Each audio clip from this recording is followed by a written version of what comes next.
And here we go. Oh, Say hello to Whoa. the internet, guys. Or oh no. Hello, Hello, hello, internet. internet guys. hello, friends. All I'm glad you right. started now and not a minute earlier. I know, right? Wow, look at that. It's 4:15. Like, it's perfect. Whoa. All right. Oh my god. Oh my Um, god. So, hmm. we were doing some basic math and having some difficulties there with that.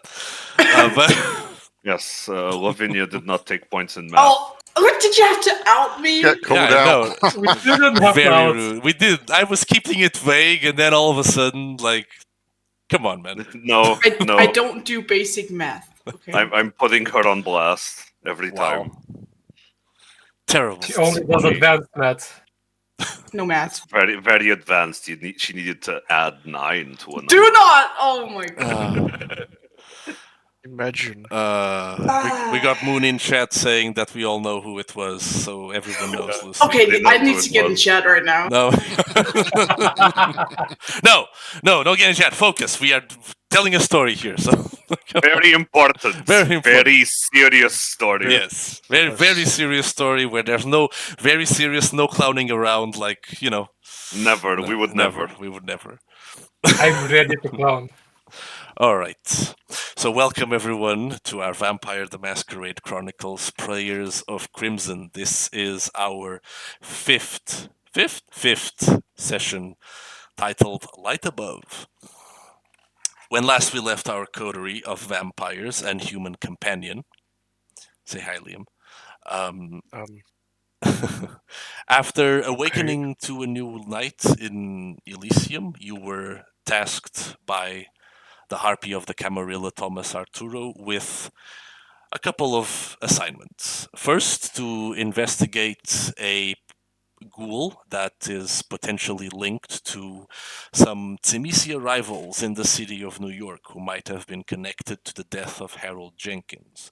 And the second is to eliminate agents of the Second Inquisition that have made their way into Brooklyn. First, taking care of the ghoul, you journeyed to the meatpacking district in New York into one of the abandoned buildings there awaiting renovation. You found the ghoul, so the alleged ghoul. However, you discovered that it was dead and a demonic presence had invaded his abode. After making contact with a woman who you later discovered was named Sersha, you managed to banish the demon into a lighter that apparently was able to contain it and seal it inside, which is now in your possession. After having done that, you went outside for a conversation with Sersha. And that's where we left off. So, you now all heading outside, demon threat handled, and I believe you all might have some questions for Sersha. So, you head outside back to the vehicle. It's a pretty cold night, but slightly warmer than it has been before. And as you lead Sersha outside, you all stand near the car, and she looks at you all like, so I imagine you all have questions, so go ahead. Yes, quite several actually. First of all, how do you know about our little how should I put this? Uh state of being? Right. Well, some of you don't hide as well as you think you do. It's sometimes it's quite obvious. Hmm. Well, how much do you know? Um, I know that I know that you're vampires, and I know that you're slightly organized. Um, Hmm. Hmm. Hmm. that's about So it. You don't know enough to know that telling us that you know is a terrible idea. Well, I mean, is it really that big of a problem? I mean, you That will saw. remain to be seen. Well, I'm sure we can reach some sort of understanding, right?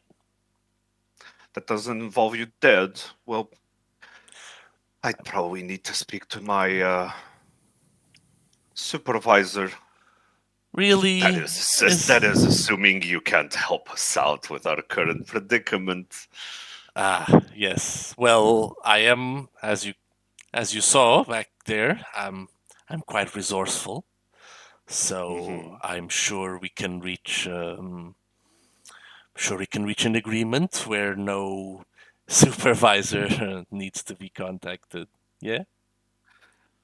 What do you think, everyone? I think she would be useful. Hmm. I'd like to activate Sense the Unseen. Okay. You activate Sense the Unseen. What you're trying to look for? Now, I know I can't really see her aura like that, but I kind of want to see if there's anything weird around her, because I don't think I really understand what she is. Hmm. All right. Well, you know she's not a ghoul because Occam told you so. Yes, but I still don't understand what she Yeah. is. Right. Yeah. Right. Okay. Okay. So go ahead and make a roll for Sense the Unseen. That is your wits, yeah, I'm gonna say wits on this one. So your wits plus your aspects. I'm gonna make it difficulty 6 though. That will be your difficulty to reach to try and pierce through the veil here. That is 2 successes. So you could re-roll. It won't be high enough, though. I don't think. Won't be high enough for the 6 successes though. No, I'm not gonna. Okay. You focus on Shersha and you try to see if there's something supernatural about her. Like you saw what she did inside the building. You know that she has access to some sort of magic or sorcery or what have you. As far as something like around her, like something that might be influencing her or giving her this power, you don't see anything around her. You're not able to ascertain the source of what her abilities are, even with Okay. your supernatural sight. Listen, dear, are you a nun? No, well, I am a holy woman technically, but not a nun. No. A Or holy which woman. god? Several. Interesting.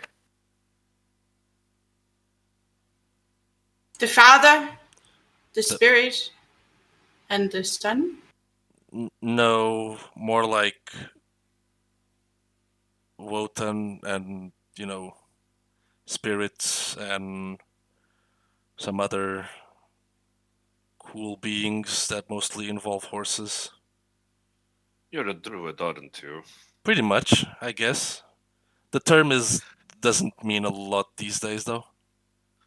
Well, there are several kinds, yes. Quite uncommon to see one these days, especially around these parts. Hmm. What are you doing here? Well,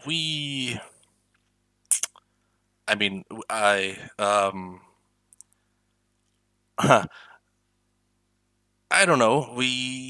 I kind of, was traveling around the area and always wanted to see New York, and I felt like I should, uh, I should be here right now. Don't play coy with me. What are you doing here in this warehouse? I. It's hard to explain. I was sent here. I think I had.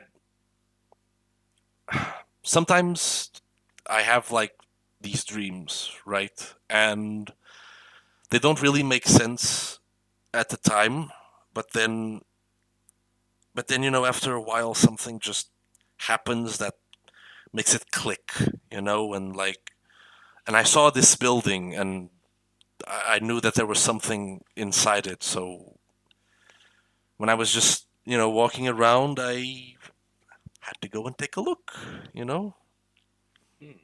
I see. You really are birds of a feather, aren't you, sister? I mean, I wouldn't say I. Oh, you also have dreams about stuff? Oh, I would say I see things. I see people being evil, and I see Satan in particular. Really? Like devil No. horns and the like? Yes, much like the thing we just saw, actually. Really? No. Yes. Huh. No. Interesting. So that's Yes. And being It dead really doesn't. isn't. I don't know. I have weird dreams about Jesus and also demons. As I said, I see people Right. being Well, demons. evil. Demons. Very much well established, I think, at this point. You know, sister, us actually finding a demon this time was a fluke. You know this, right? There's nothing fluky about it, Occam. Hmm. This is fate. This is destiny. I found another holy woman for a reason. And she grabs Sersha's hand. Okay. Oh, okay.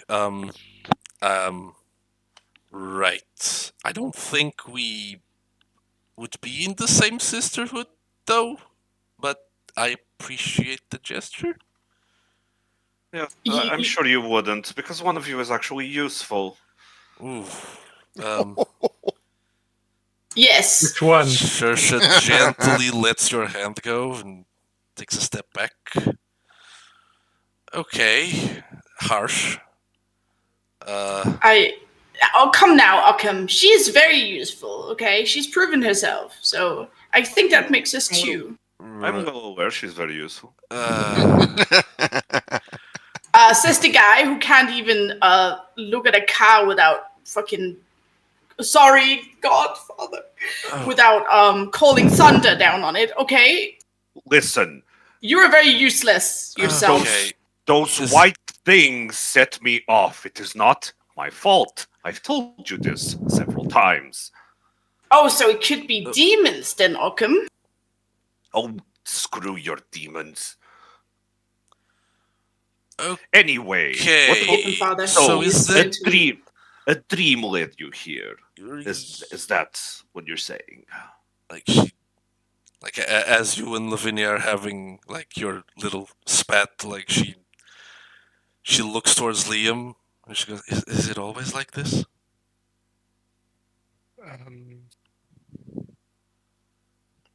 Since I've been here, yes, it's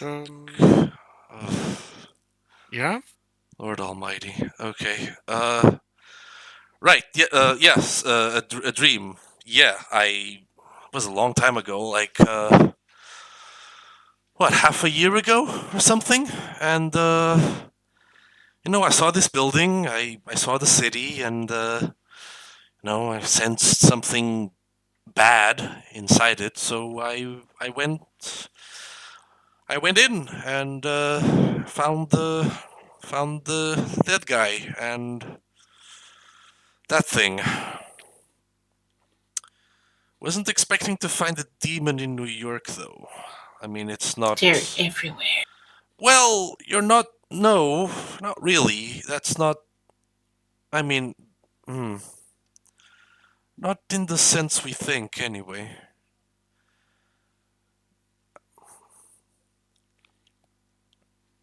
I must get some more holy water.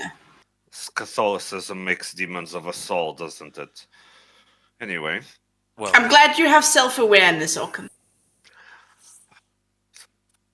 Very biting commentary from you. okay. Let's.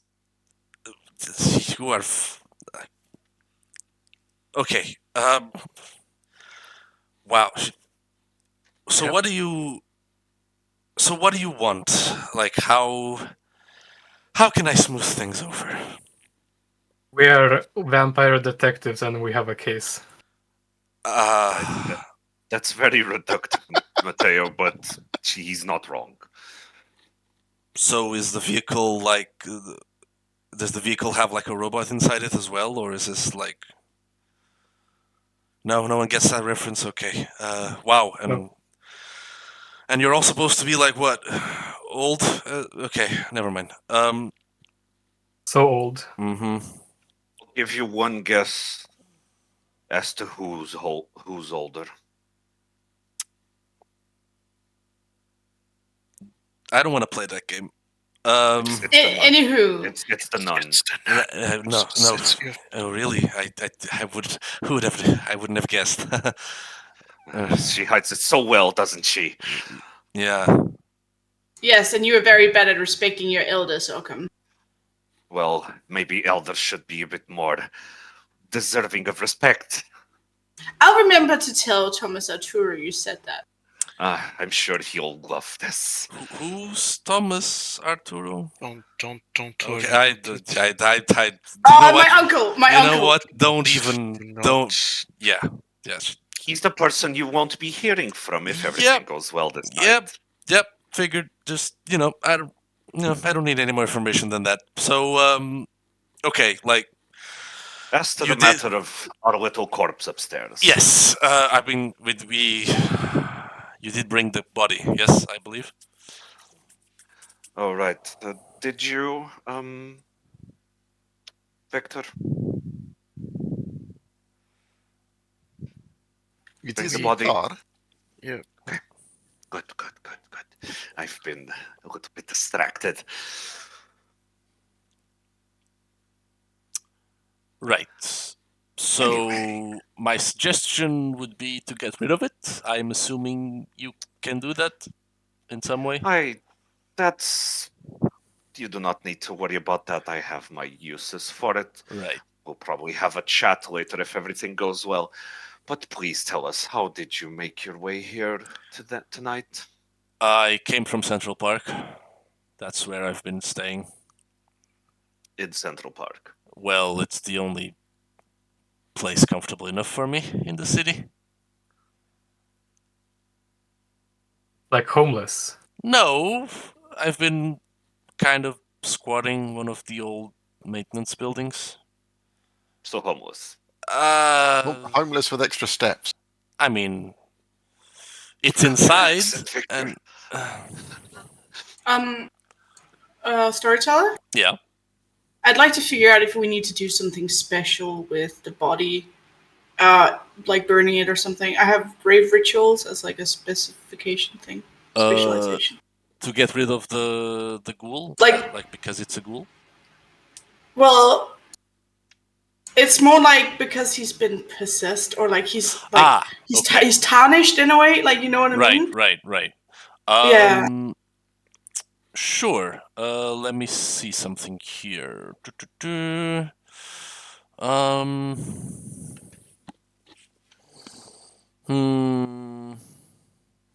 Would grave rituals help you with this? I suppose it would, actually. According to this book with like almost 30 years of age. Demon is old.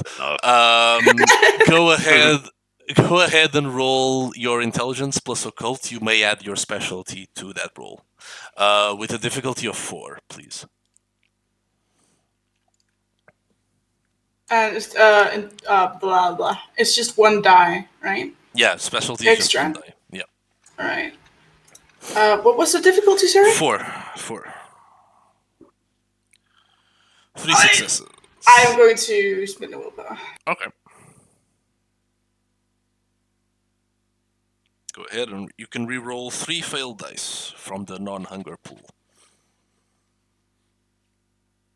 All right, cool. That gives you 5 successes in total. As you are familiar with rituals that are performed on the body as to when, it expires, and your knowledge kind of intersects there with how cleanse it from demonic corruption. Usually, while the demon might have been expelled from the body, it does affect the it does affect the soul of the one that it possessed. It does leave like a remnant of corruption there that might change it over time. So there could be you know of several Christian rituals for the deceased to make sure that the soul is carried out into heaven peacefully. But as far as ridding it of corruption, at this point it would already be too late, as the soul is already as the body is already deceased, so the soul is already in a state ready to be delivered to the afterlife. So Okay. it wouldn't be a worry that you would need to have right now. Right. Okay. Well, we'll need to obviously get the proper rites ready. Right. And Right. all those. Probably without damaging it, sister. I have never damaged a corpse. That is a sin. I'm sure it is. At any rate, I need it intact. I've been working on something. We might be able to get some answers out of him still. You're How going do to- we? Do we know a Hekata maybe that could help with the funeral stuff? I don't really have any contacts, though. For the funeral, I mean, the Hekata clan is kind of like in a circle of their own, especially in New York City. And they specialize more in bringing the dead back to life more than keeping them dead. True, So but there might be someone who has a funeral home, maybe. Possibly, but your best bet would be to ask around Elysium at this point. Okay. Even with your influential clan, Akata is very secluded. So best bet is to have someone ask around Elysium, someone that might have a way to contact someone from Clan Akata. Okay, thank you. Sorry for interrupting. No worries.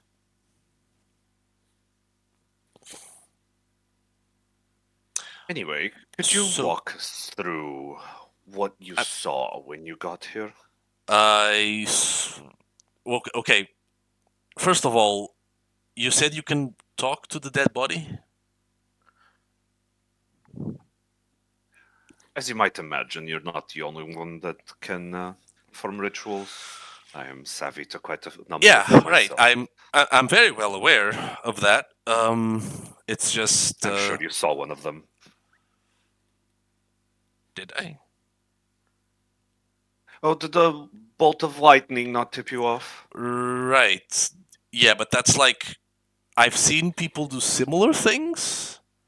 Not talk to the dead though. Although that might be, I guess in a different Sure. Okay. Although dangerous territory there, I think. Right, but what I saw about the dangerous territory, you are quite aware who you're surrounded with at this moment. Yeah, that's not as threatening as the whole necromancy thing, but okay. Sure. Whatever. No. Whatever To each their own. floats. Anyway, Whatever you were floats your boat. saying. Right. So how I got there? Well, I was walking around the city, was investigating like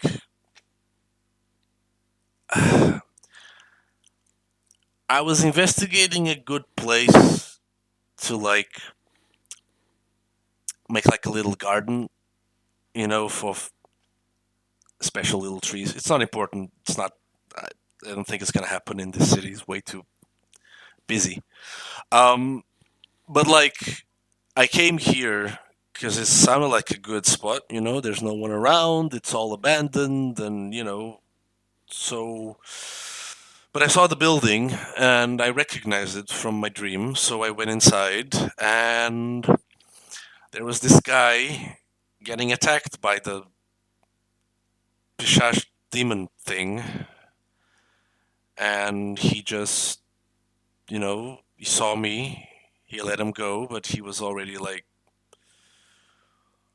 all hurt and coughing blood and shit. So tried to do my best from CPR classes, which didn't work, and then you arrived.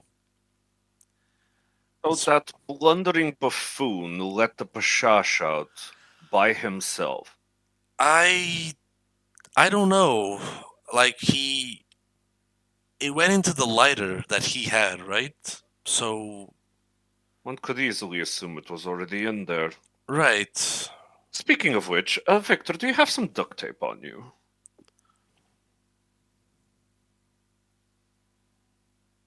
I do not. I can Super go glue, get some though. in the car, Yes. maybe.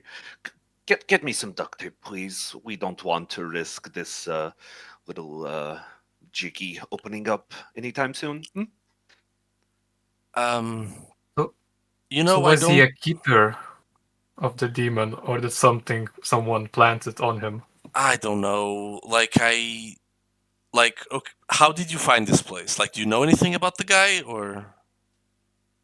A bit above your pay grade, I'm afraid. Right. Sure. What do you know about our little organization? I Well, know that you have some rules about not being seen and being vampires, and that's about it. Like, I don't know how. do you know anything about the less conspicuous ones? I know that they're vampires. Okay, so you know nothing. We So, don't. apologies, I We, can't we, we exactly exist let in you in. we exist in different circles, so to speak. We Right. certainly do. Though Right. we might have to coexist for a while we decide what's going to happen. Okay, listen. Well, I don't. You seem to be a very resourceful person. You know quite Yeah. a bit of occult knowledge, as do I, as do a few of us. So, I have a proposal for you. You clearly have no place of relevance to stay at, and I honestly do enjoy somebody that's not a complete oaf in the occult arts to talk with once in a while. So you have a choice here. Either you stay over at my place, or we might have to decide right now what to do with you. Okay. Well, I don't think she needs to stay at your place, Okan. That's I'm weird. sure she'd love. I'm sure she'd love it there. She'd also be quite a lot safer given her run-in with our little friend here. Who knows who was watching, and who might come after her. okay then. And if she How? knows, and if she's seen our faces, well, if our little deceased friends' employers, I suppose, get their hands on her, well, then the secret's a bit out, right? Isn't it? Right. Well, I would say I hold a bit more sway than you do, Okan. Yes. Well, your haven isn't warded. Well, my haven also doesn't contain a very creepy nerd. I'm sorry. Creepy. Listen, either way, you are trying to You- blackmail this woman to stay over at your place. You know. First of all, flattery will get you nowhere. Second of all, this isn't blackmail. I'm being pragmatic. We either decide what to do with her now, which means either A, kill her, B, turn her over to our boss, or C, let her go, which isn't going to happen, or D, she waits a bit at my place where it's far more comfortable, where she has a bit more light reading to tend to if she wishes, and we can talk later on what happens. Okay. Or F, we ask her what she's comfortable with. Sister, already developing some kinship. Miss, what would you be able to see a compromise in this? Depends on the compromise. You will not have to do anything you don't want to, but Occam isn't entirely. Oh, really? I wrong. wasn't sure that was an option at this point. Your life is Occam, at she is risk. staring knives at you right now. Excuse my colleague, he's I not am very quite charming. capable of defending myself, sister. I do not need to be taken care of by...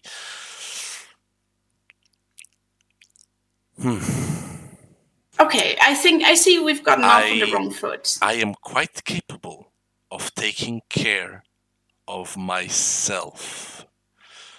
I understand. Occam, I need you.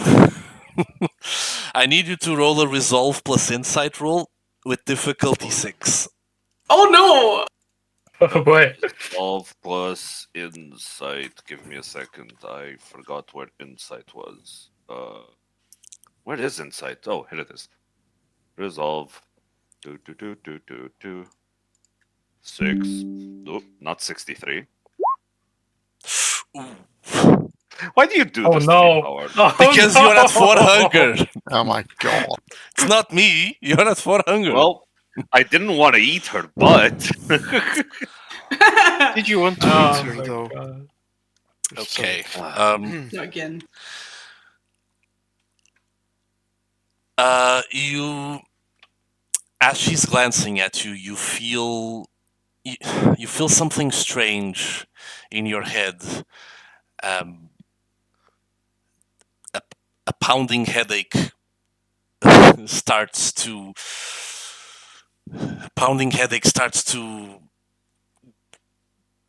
tug against you until eventually, like as if reality itself shatters, you come to the realization that you're being foolish. You're not going to take her to your haven. She's quite capable of defending yourself. And then the hunger takes over you, and baring your fangs, you take a couple of steps forward towards her. Roll a resist frenzy roll. I'm being nice here. roll a resist frenzy roll with a difficulty of 3, please. I'm going crazy here. Okay. Oh, damn. So, It started early today. Let's see if she can defend herself. okay. Occam, as he steps forward towards Shersha, you all see as he tries to lunge towards her neck and take a bite out of her. Occam, I need you to roll strength and brawl. What's everyone else doing? Matteo will I'm just not- defend her. Trying to fucking tackle the dude. I'm not in the building. Have so- rapid reflexes. Yeah, okay, I'm gonna let Matteo handle this one. Okay. I would like to know very the amused by all difficulty. this. Wait, can I help Matteo so he gets like an extra die? Sure. You both have time to try to pull Occam before he does something stupid. So Occam, go ahead and roll strength and brawl. And you're rolling against Matteo. Matteo also rolls strength and brawl. Add +2 because Lavinia is helping you. Okay. And you're rolling against each other. Man, why do Am I get I- to miss out on all the fun? Am I under my compulsion at this time? You're too focused on your hunger to be affected by your compulsion. Okay. So I'm going to say no. Okay. Okay, so difficulty of 4, right? Yeah. I rolled a 0. Okay. So as you're about to do something very stupid, Occam, you see Saoirse takes a couple of steps back, and you actually see as she pulls a small knife from one of her pockets and aims it towards you, but before you even have a chance to reach at her neck with your fangs, Lavinia and Matteo grab you both from behind and they pull you off from her as you try to. Do you try to resist them? Try to break free? Am I compelled to do so? I'm gonna give you a chance here. I'm gonna say no. Okay. So you I'm gonna don't say resist them realistically no. after This- after a while, like after a few seconds pass, but you're able to regain control of yourself. Saoirse holding the knife. Piece of shit. Fuck is wrong This with is him? why. This is why she's not gonna stay at your place, Occam. Oh, this is why you don't make me go on wild goose chases without letting me eat first. You had your chance. Oh, fuck you. Sorry, miss. This is exactly what happens with us. You cannot rely on us, and this is why, even though I'm sure you're very capable of protecting yourself, we are dangerous. Okay? No fucking shit. So, let's do it like this. You could stay at the little haven I have. It's in the back of a shop. The owner is very, very kind. And it has less. How do I put this kindly? Supernatural bullshit going on, because it's not an occult shop. It's not a church. It's just a cubicle where you can live in. What do you say? I say. She looks towards Occam. I say that I guess I do owe you one. And I'm not gonna let that fucker eat me. Not that I want So, to. At least not willingly. shut the fuck up. I agree. Yeah. Shut the fuck up, Occam. Right back at both of you. Okay. Right then. You, and she goes towards Liam. Give me your phone. No, okay. They just tosses the phone at her.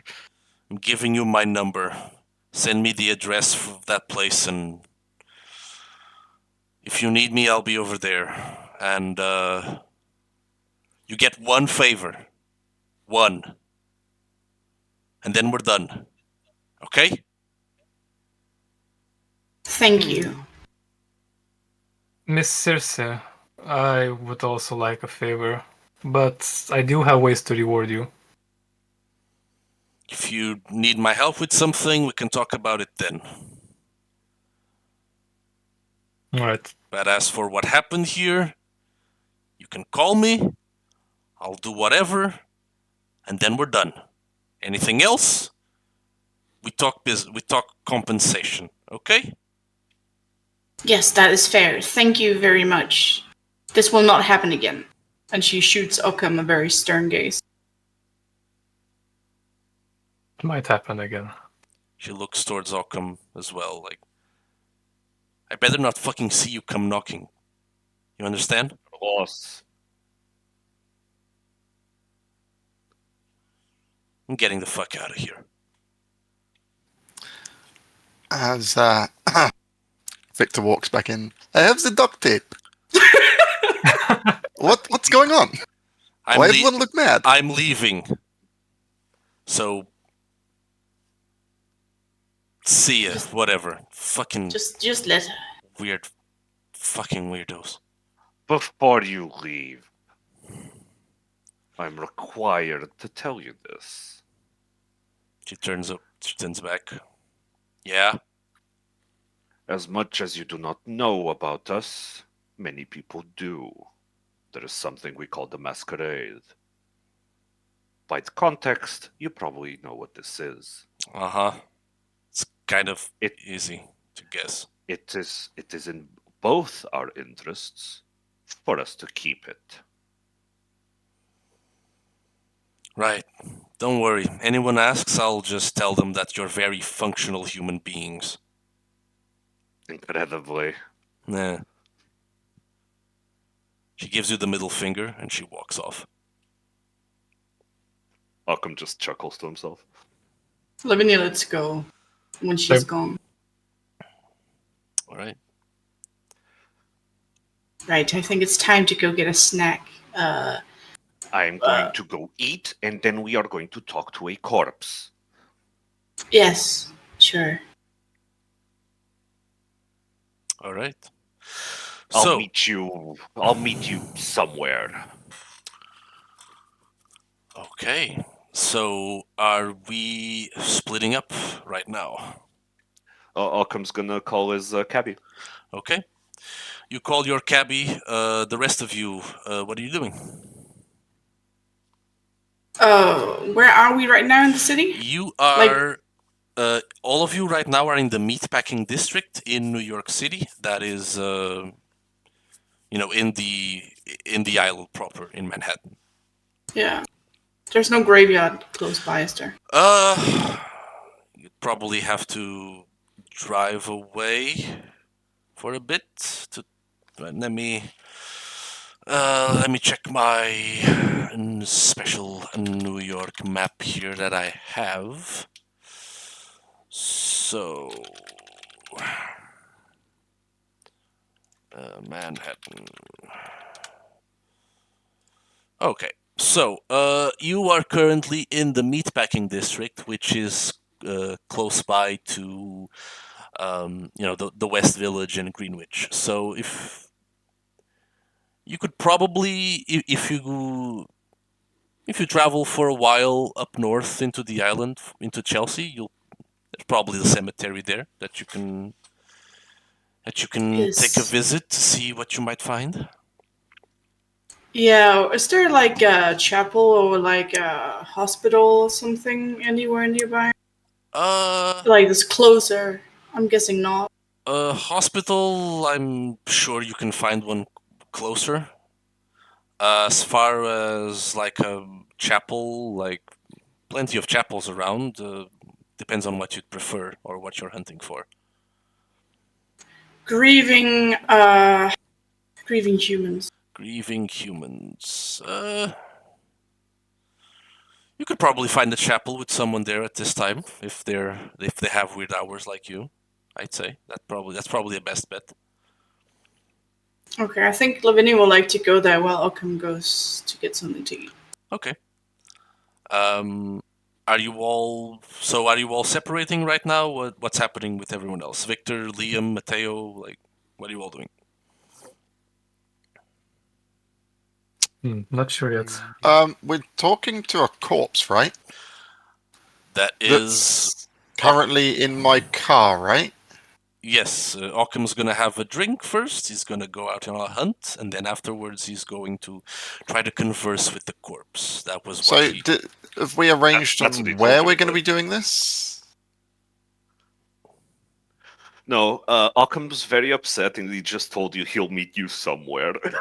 Oh, okay, okay. He's being a little drama queen.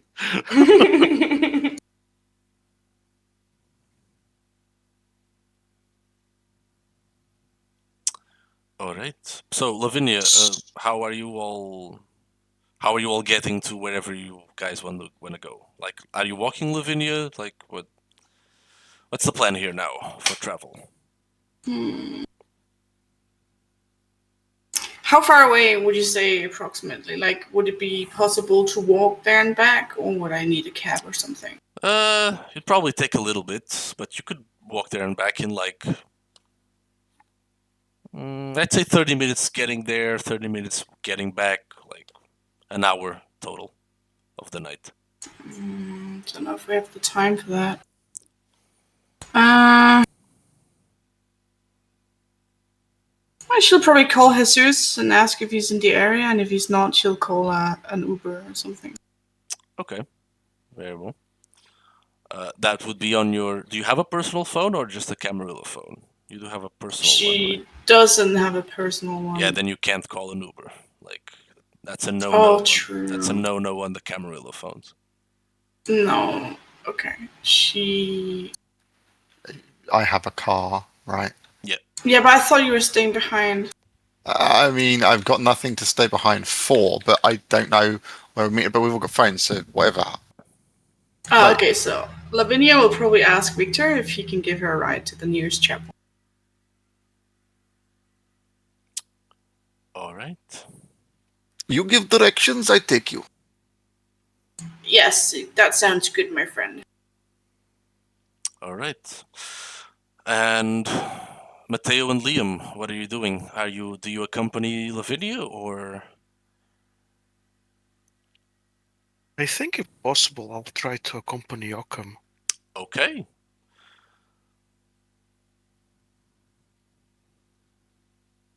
I think Mateo would like to perhaps even visit back Elysium and get like cleaned up after rolling about on the floor and whatnot. Okay. And then how are you getting to Elysium? Well, if it's not the same direction, we'll just have to call a cab or an Uber. Okay. You do have a personal phone, right? Yep. Yeah. Okay. So that's easy enough for you.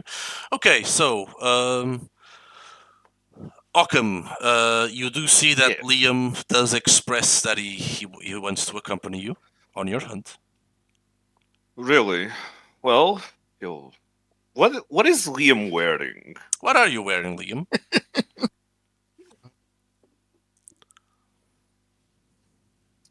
Black overcoat, Hmm. a black shirt, black pants, a weird ass looking glove that can be visible if you look at his left hand.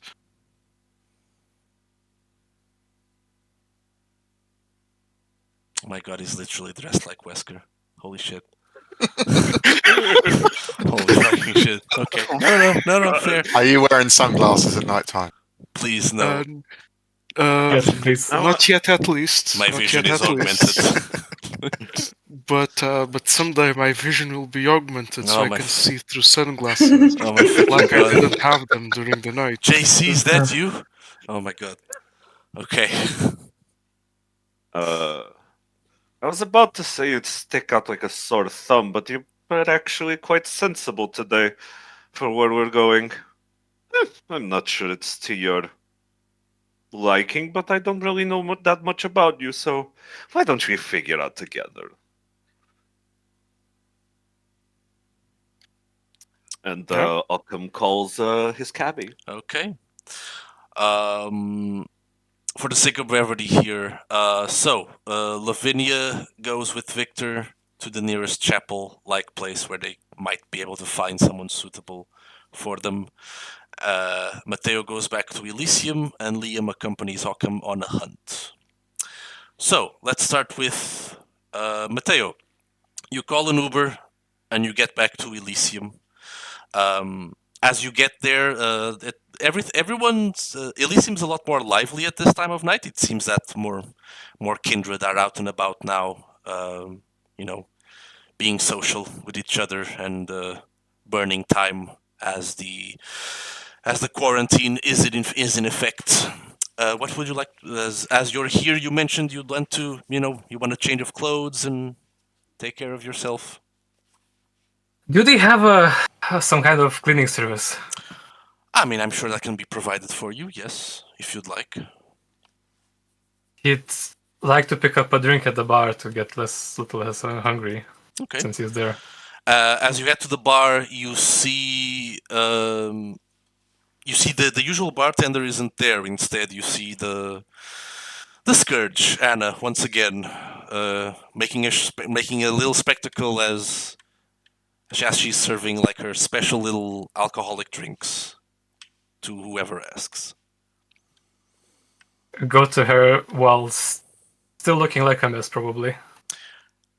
Oh, hey, it's Mateo, right? Right. Right. You were with the other guy with the beard, yeah?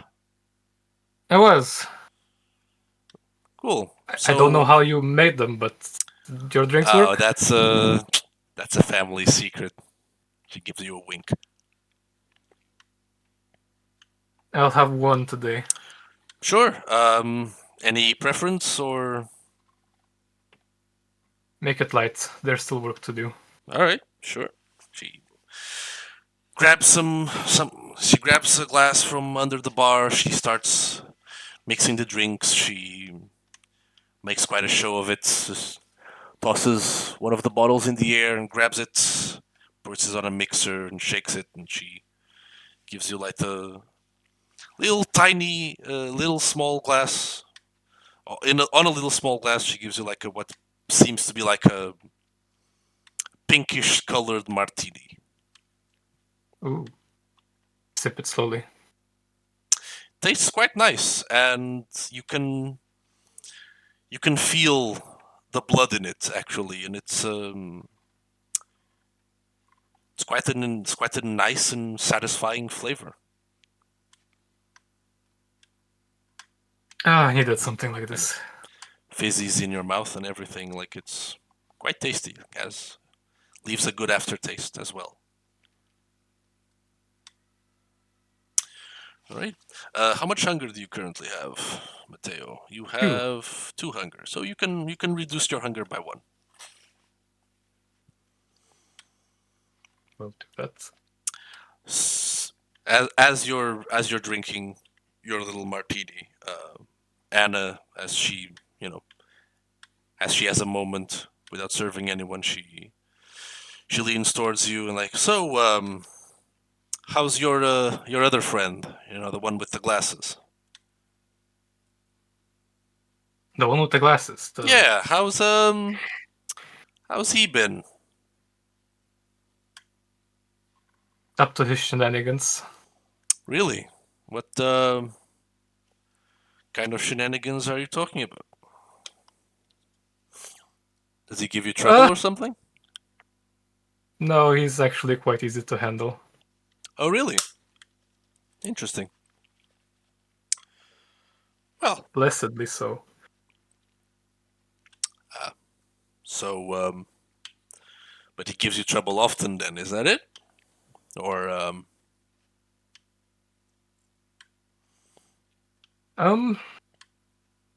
we could say that he has 2 angels over his shoulder watching him. Huh. That's, interesting. Okay. Alright. How are you doing? You seem to be having fun here. Oh, it's a good job, and, it's nice to, see people have some fun with the drinks and all that. So you have as many resources for this as you can, right? Yeah, I have some suppliers. Do you know how you source the main component? Yeah, from people. Yeah, but how? I visited that room once. It's in the basement here in the building. It's not a happy place, Mateo. But we gotta get what we can get. Some of it comes from volunteers, I hear, but sometimes That's it's nice. not enough. But I've heard that they're very careful with their selection, but you never know. Well, it's nice to have a layer of abstraction. I guess so.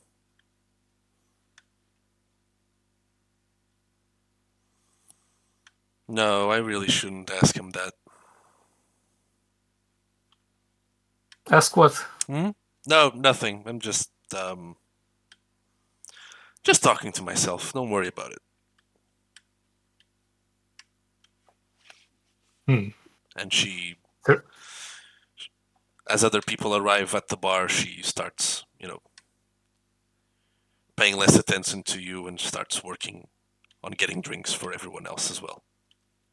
I'm gonna finish the drink and try to see about if the suit can be cleaned up a little bit and be worn immediately, or if he'll need some kind of temporary change and be all embarrassed about something subpar. Well, you do find someone that takes care of like outfits and is able to provide some clothing. And as he takes a look, well, Mr. Matteo, I can certainly provide you with something to wear now, but this could take a while until I have it sorted for you. Were you in a fight With a demon. with the demon? Goodness, With a demon. that is hard to believe. Who, the demon? Oh my, how tragic. Well, I can provide you with something for you to wear that might suit your tastes, but as far as getting this cleaned up, it might take a while, Mr. Matteo. Oh look, it's ripped here. Ah, terrible. It's tragic, very tragic. Yes, well, I will take care of this. In the meantime, please wait here. I will provide you with something to wear. And the retainer turns around, walks into the room, and disappears for a moment. And then, after a few moments, he comes back with like a very elegant-looking suit, like casual, but not too casual. Blue piece, your size apparently. I believe this shall serve you well. If you would like to try it, please. I'll accept it gracefully, and he'll go try it. All right. It fits you perfectly, and you look quite dashing in it. Not the right colors, but it'll do. All right. Are you satisfied then? Yes. Wonderful. Should you need anything else, please do not hesitate to ask. And he does extend a little hand, with open palm, as if, he's asking for a little tip. Sure, yeah, he can get a tip. He can get like $500 maybe. 500. Okay, wait. How much money do you currently have? Because That's probably gonna be like. Oh, you are rich. Okay, so you do have the. Okay, so sure. So you pull out 5 100s and you give it to them, and he looks at you like, thank you so much, Mr. Matteo. I appreciate your I appreciate the gesture very much. Thank you. Well, I see good service, I pay for good service, and I expect good service. Yes, of course, and you can always count on me, Mr. Matteo. Yes, whatever you need, I will be able to provide. Thank you. Very good. All right, and he bows like several times. It starts getting awkward after a while, but you head off. Yeah. All right. I love how Matteo is too rich for himself. Here's 5 Benjamins. Typical rich person has no idea about the value of money. Yep. Yeah, he does not. Okay. As Matteo is taking care of wasting his very hard-earned money, Soft-earned cash. Mm-hmm. Occam, you call your cabbie, and Liam waits for it with you. After a while, he does arrive, like in his cab. He opens the window, like, "Hey, Governor. Hey, how's it going?" I've got a friend of mine with me. Some new blood for the club. Nice to meet you, little one. What's your name? Me? Yeah. I am Liam. Liam, nice to meet you. Likewise. Yep. So off we go. Yeah, where am I leaving you? The club, Kramer. Oh, You know the one. holy shit, you're going to the club? You haven't gone there in a long time, man. I mean, I'm sure they still know me. Sure they do. Who could forget that face? This is quite remarkable, isn't it? Didn't you get into a fight there last time you were there, or am I thinking of someone else? Well, I wouldn't call it a fight. Well, I mean, it technically was, but it was consensual. Oh, right. Shouldn't have asked. All right. Well, Yeah. let's. You shouldn't ask things you don't want to know. Yeah, you're a good guy, Occam, but your tastes are kind of weird. But I mean, to each their own. it's all a matter of perspective, really. Yeah, I guess. Well, shall we? On you go. Let's- On you go. Come on. As you both. And Malcolm gets into Yeah. the passenger seat. All right. You get into the passenger seat, Liam. You're Yes, going in it's the in the back. back. And he drives off to the club. And where is the club, Occam? Some rundown industrial shithole, but it's quite nice. Okay. So after a while of drive, you make it to the club. What is the club's name? Why you gotta put me on the spot, man? Because it's your character. These are your decisions. I know, bro. I've been busy. I haven't had time to think of a name. The storyteller making me roleplay in a roleplay game. Fuck. Listen, How dare. I'm good with the role playing. I'm not good with the coming up with the names. The Dahlia. The Dahlia. That's perfect. Okay, so you reach the Dahlia, and it's a big building. Like it has to be for what it is. It's a bit secluded from the rest of the city, but it's still technically Manhattan. And as you arrive, you notice that there's a little bit of a line to get in, actually, and you do see that there's a couple of bouncers at the door, and the Kramer when he gets there, like, all right, here you go.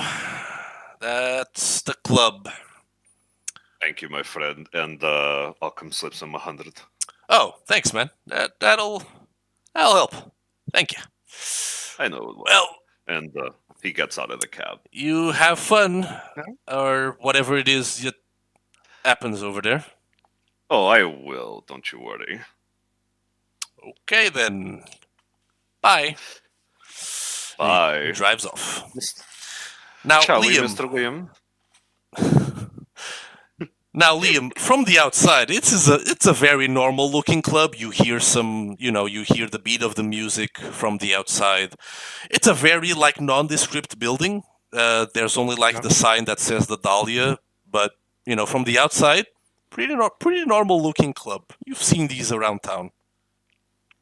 Yeah. Not my usual place of residence. You'll love it here, or maybe you'll hate it. I'm not sure which way you swing. So let's find out, shall we? Anyway, Well, and I'll follow. Occam just ignores the line and heads straight to the bouncers. Yep, the bouncer looks at you like he just pulls the chain off and lets you in.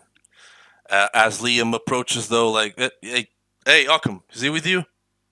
Oh yes, he's some new blood for the place. I think they'll like him. Oh, cool. All right, come on in. He lets Liam Thank in. you, Hans. Closes again. Yeah, no problem. Oh, I hear the boss is here. If you want to go say hi, I think she's in her office with the hubby. Oh, great. If you want to. Sounds like a good time for some introductions. Yes, I'll go say hi. Yep, no problem. And you make your way inside. Now, Liam. Yeah, Inside I'm is just trying to follow Occam the best I can. So, Occam, you're used to this site, and Liam, inside the club is very different from what it appeared to be outside. Is it colorful? Oh, it's very colorful, and everyone is wearing latex. You see Yeah. that most people are either like all half naked or they're wearing some sort of like rubber suit. You see that there's chains dangling in the air. There's a couple of people that are actually like, you know, in one of those very seemingly unpractical bondage apparatus, uh, to entertain whoever might Yeah. happens to be watching. You see a couple of gimps. There's a few people that have like collars and they're being led like dogs. Yeah. It's a very colorful place, and and the music is quite loud, and you kind of feel out of sorts because everyone seems to be like in costume except for you and Occam. Yeah. Well, I won't say I am surprised, or rather, I would say I'm not accustomed to such places, but nothing terribly out of the ordinary. I fucking laugh. Ockham at a BDSM club? How surprising. I would have never guessed. Never. Never. All Listen, right. I was throwing around a couple of ideas. This seemed appropriate. Mm-hmm. Anyway, Okay. Anyway, so Occam, you and Liam are at the Dahlia. What would you like to do at this point? he's gonna say hi to the owners. Okay. He's known them for quite a while. You know where to go. Please, So please don't call him Cockham. Yes, Cockham strikes again. Please don't. so you know where to go, Occam. Liam, do you follow? Yes. Okay. As you make your way across the club into the upper area where you have to climb up some stairs, you do have to go through the dance floor. And as you do, there's a lot of people that approach you and Liam. You, you see that they recognize you, Occam. They know what you're here for, and you're a respectable figure. But Liam's new, and they seem to be very interested in him. He's having a little bit of a difficulty going through the dance floor. Yes, I'm trying not to trip over the puppies. Okay. As Occam's going through the dance floor with Liam trailing right behind him, he's gonna turn to all the people. Hello, everyone. I have a little friend with me. Do make him feel welcome. And Occam pats Liam on the back a little bit hard and just shoves him towards the crowd and heads off to the Okay. office. So Liam, you are surrounded by a sea of rubber. What do you do at this point? There's a lot I'm of people. considering if I shoot into the air or not. Okay, there's a lot of people that they're getting a bit handsy at this moment. What do you want to do? How do you want to handle this? Consent is very important. Consent is very important. You can. I'm just like, remember, consent is very important, and I would like to follow that fine gentleman right now. All right. As strange as this club is, everyone's very respectful of each other here, as they have to be given what they enjoy. So after you hear through the music a couple of disappointed, like "oh," but they do let you go, even though they're very sad to see you go up those stairs.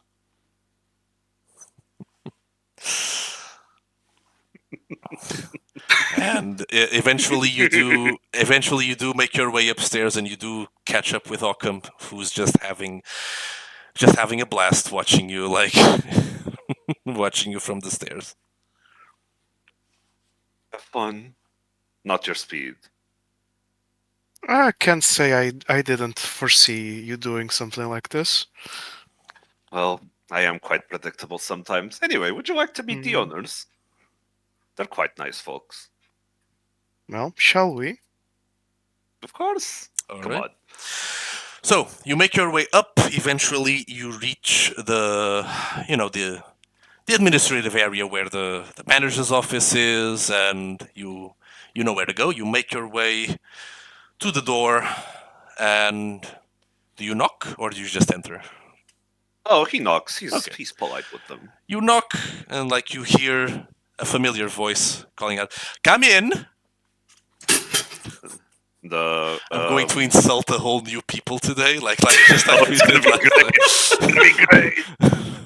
And Occam opens the door. Helga, Anthony, it's been such a long time. As you enter, you do see Helga, but at a glance, you don't really see Anthony. You do see Helga. Oh, She's no. she's in one of her more elegant latex suits.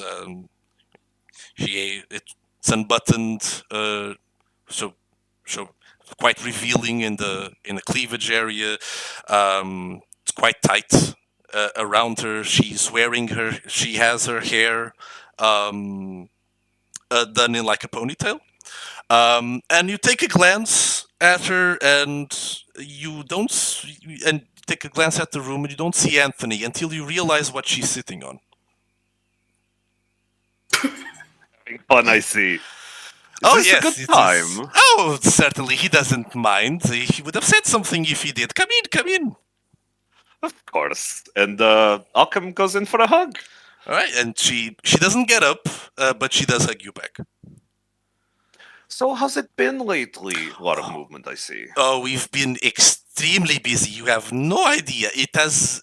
We've had quite the growth over the past few weeks. I'm not sure exactly what has been happening, but it has been. It's been good for business. We've been making good money. Has been nice. Oh, good places attract good people. Yeah, I would he's say. has been good.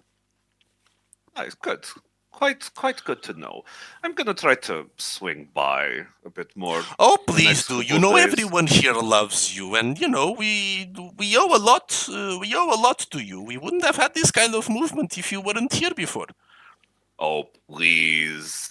You don't give yourself enough credit. You have such a good environment here. Well, I do have a good mind for business, and Anthony here has been a very good boy with marketing, and he pets. He pets like this. You realize it's like a mask, like a dog mask type, but it's like completely made out of black rubber. Like, this is just pets to the side where his face would be. He does have quite the rough edge you need for that sort of business. Yeah, he is a very keen mind. He is quite the intelligent man. My sweet little hubby is very smart. Who's a good boy? Who's a good boy? And she's like petting him, like, who's a good boy? Yeah. Oh, by the way, meant to introduce you. This is my friend Liam. Oh, you brought someone new. Exactly. I figured Oh, he'd wonderful. feel right at home here. Oh, that's quite good. Hello, my name is Helga. And you are? I am Liam. Liam, it is a pleasure to make your acquaintance. And she extends her hand for you to take it and kiss it. I take her hand and I shake it. Oh, okay. Well, first steps, I see. He keeps to himself. He's quite new around these parts, but I think he'll warm up to everyone eventually. Oh, I do hope so. I'm sure. And she takes a good look at you up and down. I'm sure we'd have many interested people that we might want to, get to know you better, Liam. I see. Well, I will be honest, I'm not so used to having so many people.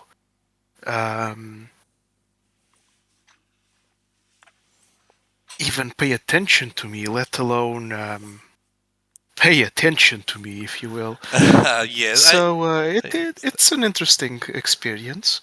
Yes, and we do understand if it is not your cup of tea, but it is always good to keep an mind open. So if you can start small here, and we can introduce you as you go along. You know, we like to keep a safe environment here, after all. Ah, yes, Exactly. of course. I did come with my new friend Occam just to make sure he doesn't, he doesn't get into trouble. It has been a rough night for him. Oh, really? Have you been getting into a scuffle again, Occam?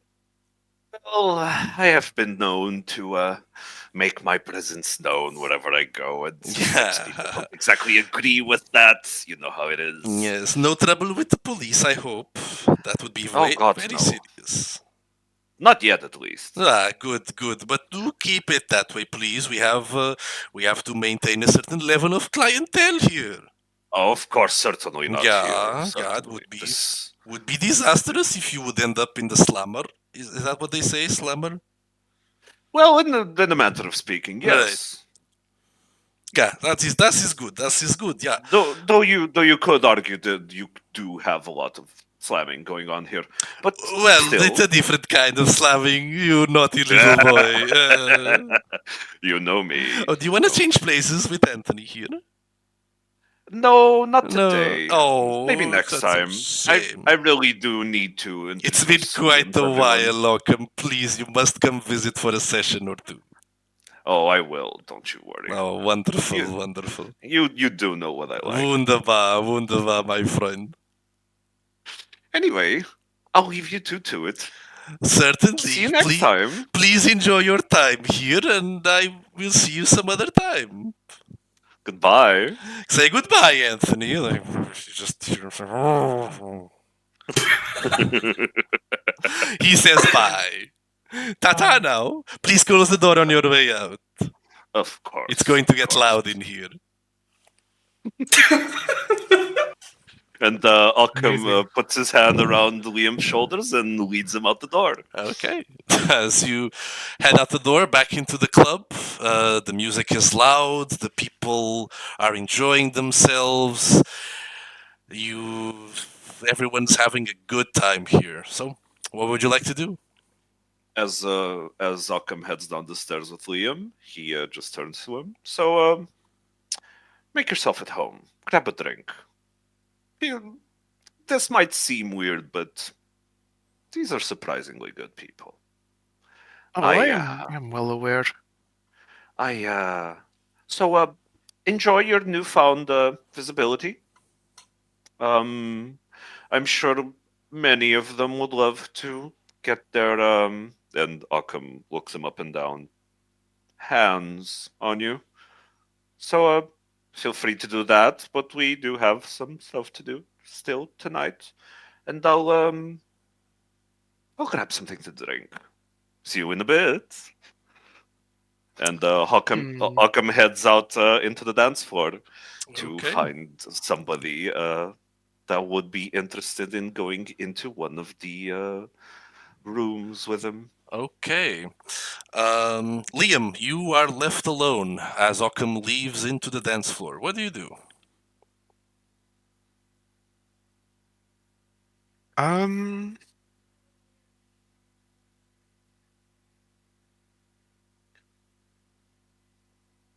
well, I'll default to looking around, watching out for security, seeing out potential exits, all the good stuff. Okay. And while I make my way to the bar, Okay. As far as security, you do see a couple of people. There's two of them around the dance floor. There's another one near the bar, and then there's two more near the stairs where you went up. Those seem to be keeping like a good eye around the club, making sure that no one's up to any funny business or no one's doing anything they're not supposed to. As far as exits, you see where you came in from, and you see an emergency exit close to the bar, and two more emergency exits near the dance floor, where a sort of like stage like area is, where there's nothing Mhm. currently on it, but that would be where it would be. You'd imagine that's where they'd have like a DJ or maybe some kind of show there or what have you. As you make your way to the bar there, you see the bartender's like a woman. She's dressed like in a very gothic fashion, like black lipstick. Her hair is like short, but like curly, goes up like to her neck. She's wearing like eyeliner and like a black shirt, like some sort of like band name on it. And as you approach, she's serving someone else, but she notices you like, "Hey, do you want a bracelet?" I'm sorry, what does that mean? We like you. You can use like a red bracelet. That means like no hands on you. Um,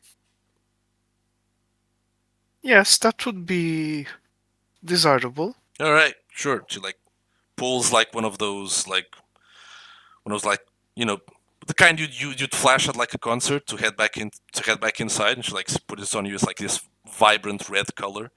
Like, yeah, there you go. Can I get you something to drink? Um, something light. Yeah. Like, Uh, what's your preference? um, I mean, what do you have? What do you have?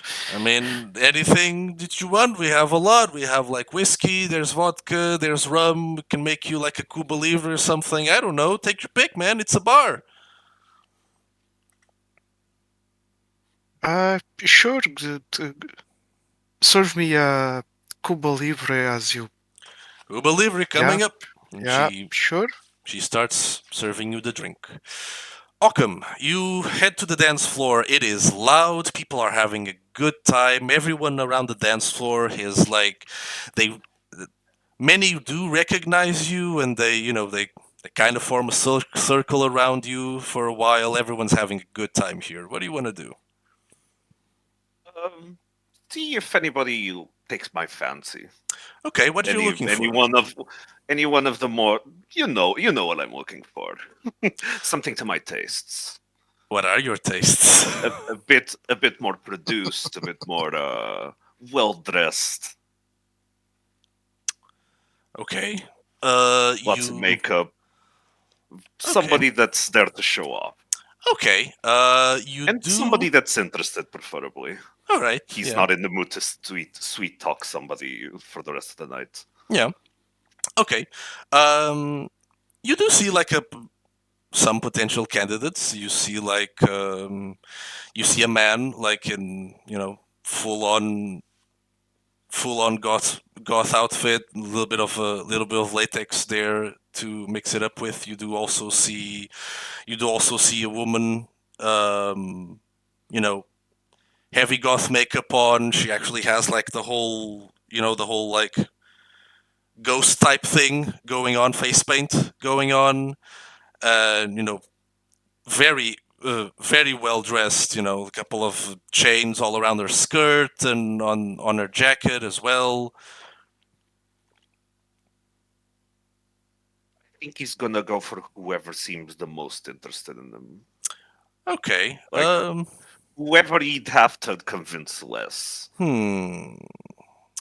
Make a composure plus performance roll. Does it have to be performance? Yes, you are on a dance floor. Damn it. With a difficulty of 2. Okay. These people know you. Oh, you remember that you do have your influence right. thing. I have an extra. Yeah, I have an extra die, I think. Yes. Social situations, I think. Yes. Wait, let me check. Fame. Oh, what's the fame thing? Give me a second, sorry. Loading time. Fame. Okay. Fame is no, not flaw. Doesn't say actually. It doesn't say. Doesn't say. I'm gonna go ahead and say that it gives you a +2. Okay, so I'm gonna just. I passed it, but I'm gonna roll like 2 extra. All right. So go ahead. Dice to roll 2 extra dice. Oh, 4. 4. Wow, a decent roll. 4 It's been successes. so long. All right, 4 successes.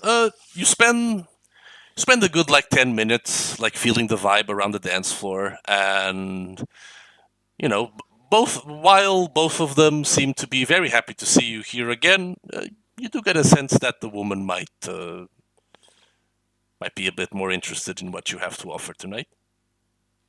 Since it's very loud, he's just gonna try to like get a bit more handsy with her. All right.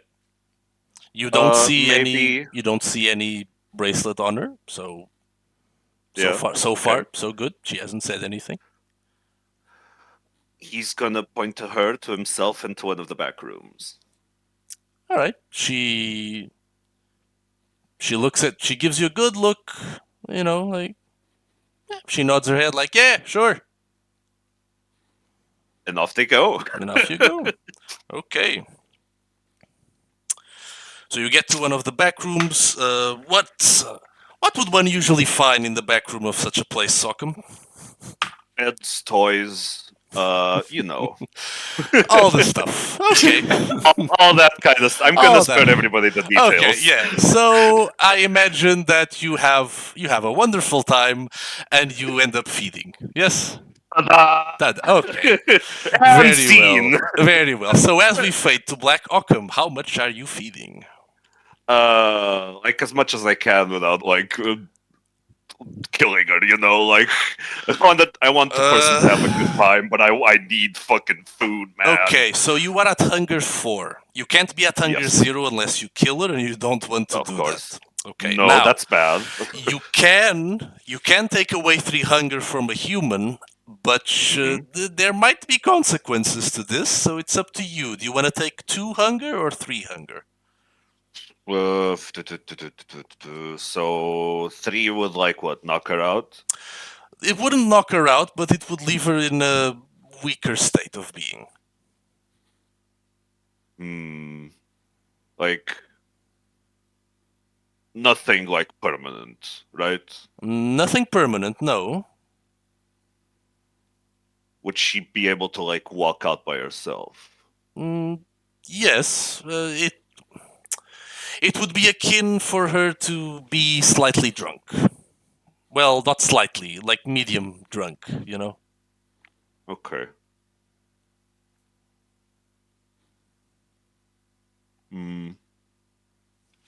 I'll take 3. I'll take 3. Okay. So you take your time while you're having your fun to feed as well. Yes. And you take away 3 hunger. And it is quite satisfactory to you. I inform her beforehand that Occam likes to play with a bit of blood. Yes. as is protocol. As is protocol, sure. Consent is very important, and we respect that here. So you do feed, and you can take away 3 hunger from you. Yes, sir. The blood feels very active. It is a rush of feeling for you. It gets your adrenaline pumping, so to speak, if your adrenaline could pump. You gain the sanguine resonance. Ooh, I keep the sanguine resonance. Oh, nice. Very well. There you go. And after you have your fun, you exit the room. She's quite woozy, but as you go to leave, wait, can I have your... Oh, okay. And you leave the room. He pops his head back in again, gives her a wink. We'll see each other again. No. And he you walks leave, out. close the curtains, and off you go. As you head back, you do see Liam having a drink at the bar. As Occam approaches Liam, he's got a bit of a smirk on his face. Glances at his wrist, sees the red bracelet, Yep. gets a little bit disappointed. So, not to your liking? Maybe some other day. Oh, please, you need to loosen up a bit. All of this dreadful business needs a little bit of a reprieve once in a while, wouldn't you say? Oh, I couldn't agree more. It's just my usual fun is a whole different speed. Oh, fair enough. Different strokes for different folks, I suppose. So, shall we get going? Yes. They just leave the drink on the table. Oh, right, your and- tab. And Occam pulls out his wallet, takes out the Benjamin, flags the waiters down. Hey, Occam, good to see you here. How's it going? Hi, just thought I'd pop by for a while. You know how it is. Yeah, And yeah. brought my friend with me. I see he opted for the red today, but maybe we'll convince him otherwise. Anyway, here's his tab. Oh, Keep the thanks. rest. All right. I'll be seeing you then. Bye. She gives you a wink, and she gets back to serving the other customers at the bar there. As you both head for the exit, you make your way outside the club, and what are you doing at this point? Occam is going to call Victor Okay. Hold your... so they can meet up. Yep. Hold that thought then. Victor, Yes, sir. you and Lavinia went to a nearby chapel in the neighborhood of Chelsea. After a short drive, you get to your destination, and both of you are now standing outside a small little chapel that does have has like a garden to the side, and you do see that it does have like a little small burial area there in the garden. This isn't really like it's not a grandiose it's not a grandiose like chapel or anything like that, so it's a little bit small, it's a little bit humble, but it might serve you for your needs, Lavinia. So as both of you arrive, what would you like to do? Are there any homeless people around? Make a wits plus awareness roll with a difficulty of 3.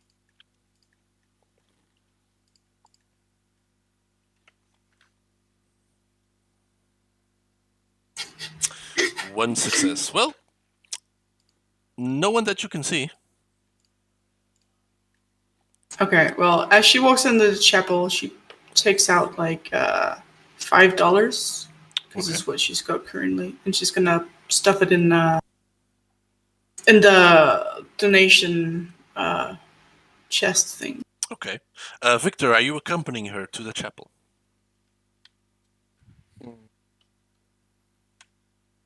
Yeah. Okay. So Victor is accompanying you inside the chapel, and as you put the $5 into the donation box, you do see that there's a couple of people in different like pews that are in the middle of a nightly prayer. Is any of them crying? You do see one of them is wearing all black and what appears to be Nice. some sort of widow's outfit. Nice. Okay. Sorry. Nice! She lost her husband! Yeah! Fuck yeah, psychological torment. Jesus. We love that. Nice! Listen, she's going to suck the torment out of the poor person. It's going to be all right, okay? Yeah. Listen, some of us like gimps, the others like Exactly. Yeah. Occam likes BDSM clubs. Lavinia just likes chapels. What can I say? He likes to Yes, feed on sorrowful tears. Yeah. Oh my god, Let me- literally drinking. Yep. Lick literally your drinking tears. people's tears. Yeah. Neither of you will ever have any resonance besides sanguine or melancholic. I'm just warning. If this is what you're doing with your feeding sessions, this is all Well- that's gonna happen. What do you want from me, bro? Okay. So she's gonna like nudge Victor, and she's gonna be like, "Are you hungry, Victor?" No, I'm good. Okay. It's just gonna take a moment. Okay. It won't take long. That is fine. I will stay away. Okay. And she takes out her rosary beads Yep. thingies. Mm-hmm. And she clutches them and she walks up to the grieving widow All right. and sits next to her. Okay. You sit next to the grieving widow. You notice she's just finishing up a prayer, and she looks up at the crucifix. At this point, the other person that was further in the back, they do get up, do a little. They do a little cross on themselves, and they step outside the chapel. So right now, it's just you, Victor, and the widow inside the chapel. I assume I might have been here before because I think she circulates all the chapels in Manhattan. Yeah, sure, we'll say so. So I think maybe she knows that there's maybe a back room or something.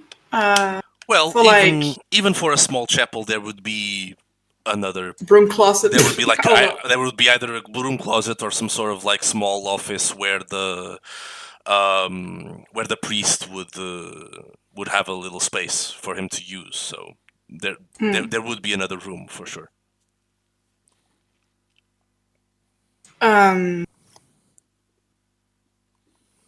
She looks at the widow and she goes, "How long has it been since you lost him?" Oh, sister, Or her? him, my husband, Felix. It's been 4 months now. You notice that she's an older woman, probably in her 50s, maybe. She does have sort of graying hair. It's a bit covered with the black veil that she has, but you do notice that she has graying hair. Wrinkles on her face, brown eyes, and appears to be in her 50s. Okay. Yes, I think 4 months, close to that at least. It's been difficult, but I've been managing.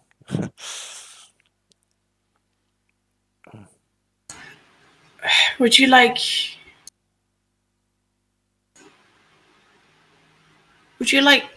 comfort of the Bible? Oh, I've come here almost every week for a prayer. It's been quite. It's been a source of solace in these trying times. I see. Perhaps you would like a more private conversation in the back rooms, in case people walk in. I would not want to put your grief on display. Can I hear her talking? Yes, you can. Victor does a loud cough in the background. She gives you a weird look. Make a charisma plus persuasion roll with a difficulty of 3. No. Okay. This is fine. This is not fine. 2 successes. Okay. Oh. You can re-roll. Wait, that's Victor. No, not you, Victor. Lavinia. Oh, I thought you meant me. Okay. No, Lavinia. You don't have to roll. Thank God. She's making the weird question, not you. True.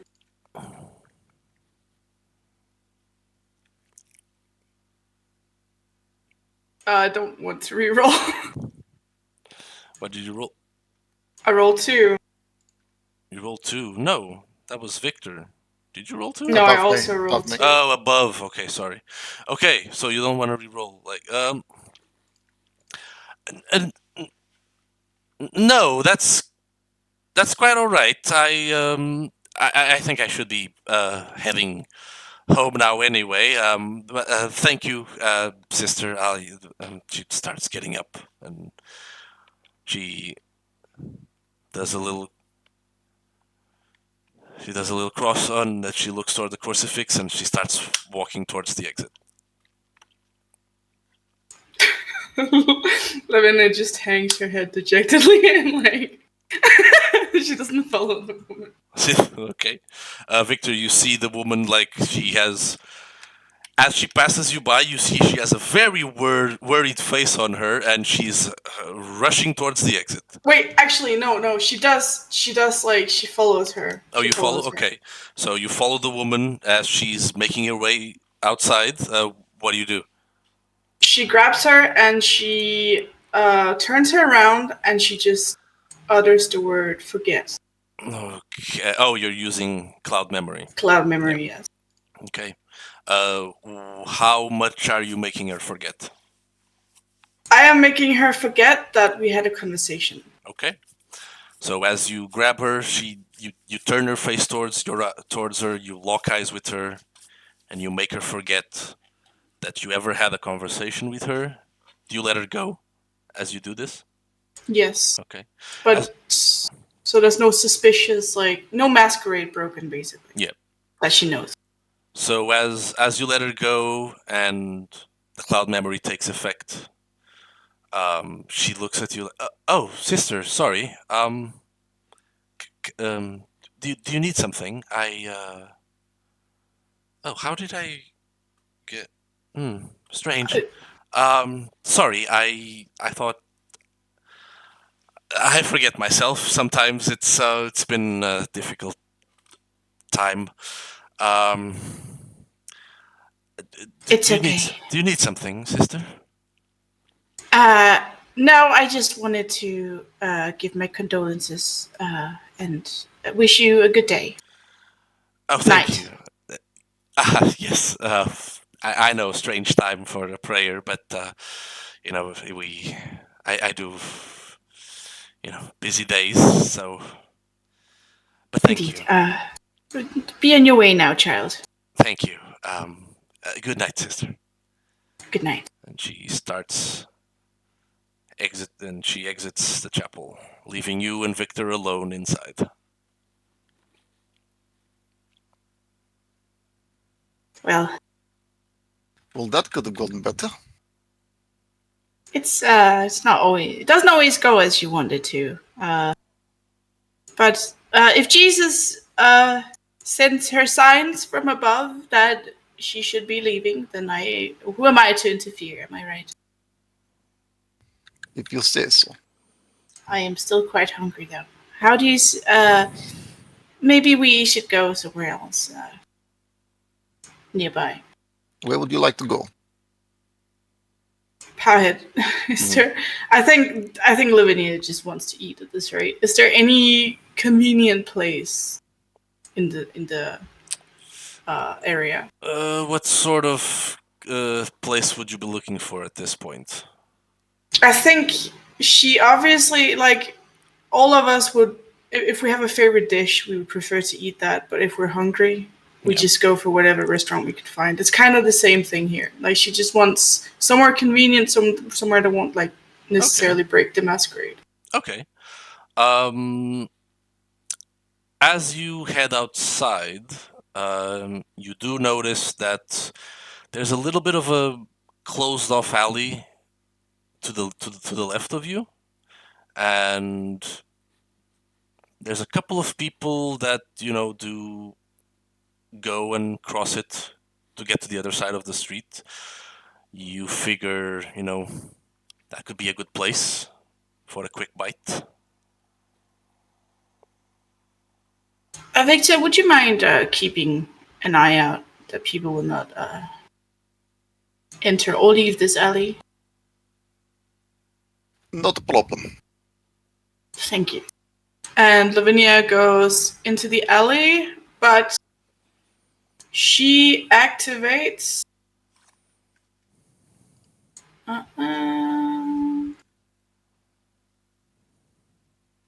Silence of Death. Okay. Silence of Death, it is free, and you are completely silent. Your clothing, your movement, it makes no sound whatsoever. No one can hear you coming. Victor, you're keeping an eye out for a potential target for Lavinia. Yep. Yep. Okay. Make a wits and awareness roll with a difficulty of 2, please.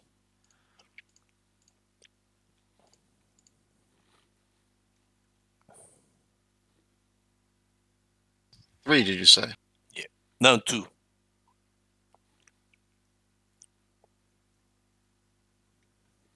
Really need to change my push to talk plan.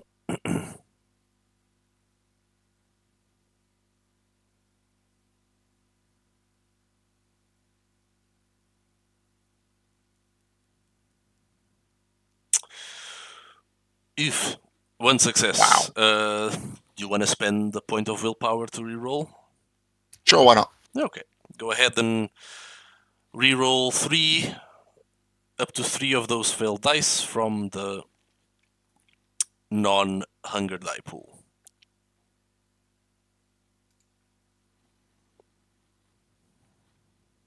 All right, 2 successes, so that gives you 3 successes in total. Very good.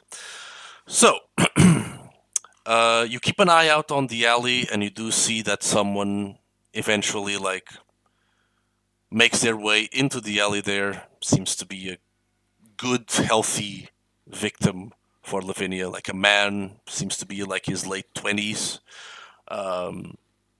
Looks healthy, looks clean, should be like a good bite for Lavinia.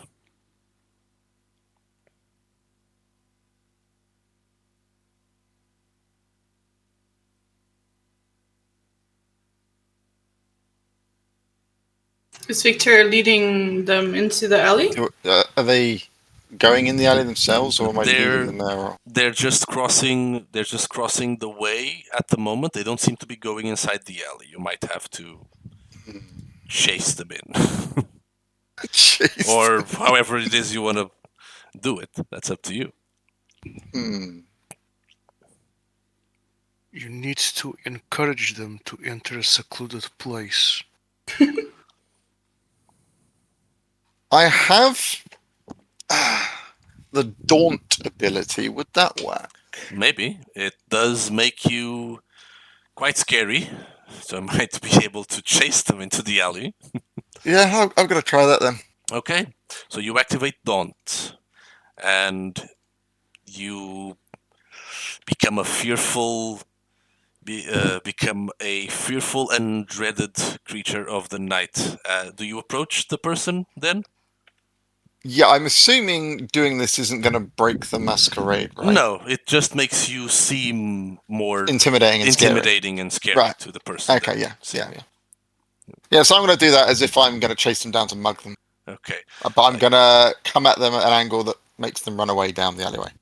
So you aggressively walk towards them, and they at an angle so that they run towards the alleyway, and they notice you walking towards them, and they go like, "Can I help you?" Oh, Jesus! Make a make a charisma plus intimidation roll, and you add your presence to the roll. So you add a +1, I believe, is what you have. Yeah. So charisma plus intimidation, add a +1 because of your presence, as you're using Daunt. So that counts as pool size modifier, right? Yes, +1. +1. With a difficulty of 2. Oh, there it is. 2 successes. Oh, just. Right, just what you needed. As you see them, as you see their expression turn into that of fear, they just fuck that, and they start running they run their way towards the alleyway where Lavinia is waiting to strike. Lavinia, what do you do at this point as you hear fast footsteps of someone closing in? So Lavinia is like hiding somewhere in the dark like an alley cat. And she's gonna see them coming, and she's going to basically act like they're a fly going into the web of a spider. And as they come, she's going to wrap an arm around their waist, press them against a wall, like out of sight, and quickly like bite into their neck. Okay. Just get it over. They don't have they don't even have time to react, and you just wanna get this hunt over with. This is not your preferred method, but lacking anything else, it is what must be done. You hear a Yes. voice in the back of your head as when you grab the man running away and shove them against the wall. Like, yes, time for some violence, sister. Shut up, Do Satan. it. And you bite into their neck and you feed. How much are you taking? 2 hunger. You want to take the 2 hunger. Oh, wait, no. I will take 1 hunger. Okay, Sorry. you were at hunger Sorry. 2, so yeah. Okay. So you take away 1 hunger, a quick feeding. And Yes, a little quickie. That's Sorry. Oh my. Okay. A quick feeding. The blood tastes strange. It has a bit of a bitter taste to it. It is satisfying for you, but it's a strange bitter taste, bitter aftertaste. You gain the phlegmatic resonance. I see. I don't think I've ever had that before. The blood of the fearful. Right. And as that's done, as she sated her hunger, she is going to What the lick the fuck? wound closed Okay. to make sure there's no... The man just looks at you after you doing like, what the fuck are you doing? And she's going to say, forget. And once again, you use compel memory. And what memories are you deleting?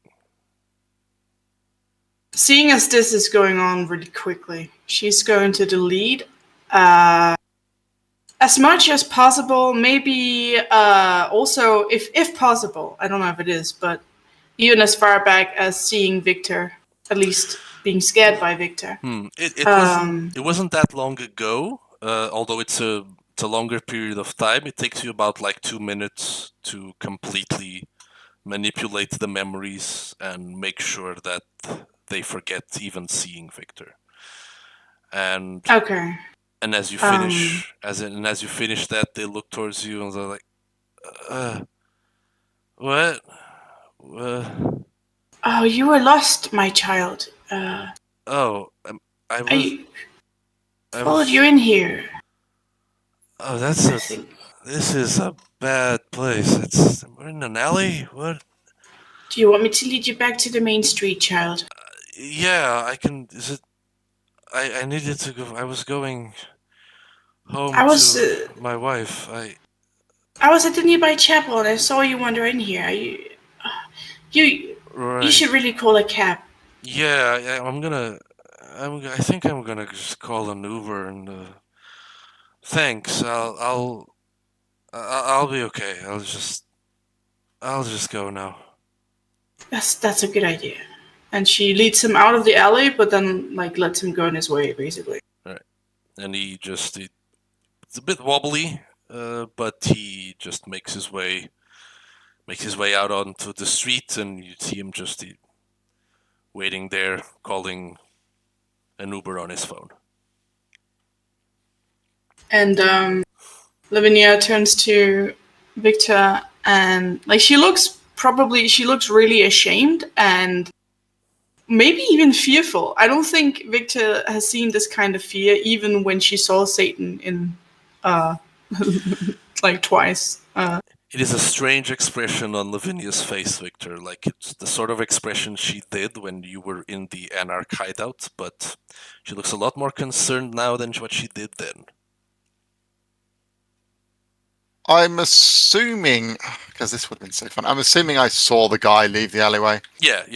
I would assume that as you were leading him into the alleyway, you were able to see Lavinia feeding, even.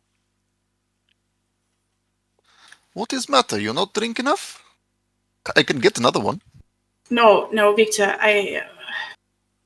Would you mind going into the chapel again? I think I need to pray for a little bit. If that is what you want. We'll make it back in time. Don't worry. I just need to say a prayer. All right. You head back into the chapel. You have the whole chapel to yourself. She kneels down in front of the altar, gets her rosary beads again, and clutches them between two palms, interlocks her fingers, and places her hands against her forehead, and she just starts praying in probably a language Victor hasn't heard. It sounds like Latin, like a mixture between Latin and Italian, but maybe if he were to guess, he'd probably say it's like old Italian, like archaic Italian. Yep. As you're deep in prayer, Victor, you get a phone call from Markham.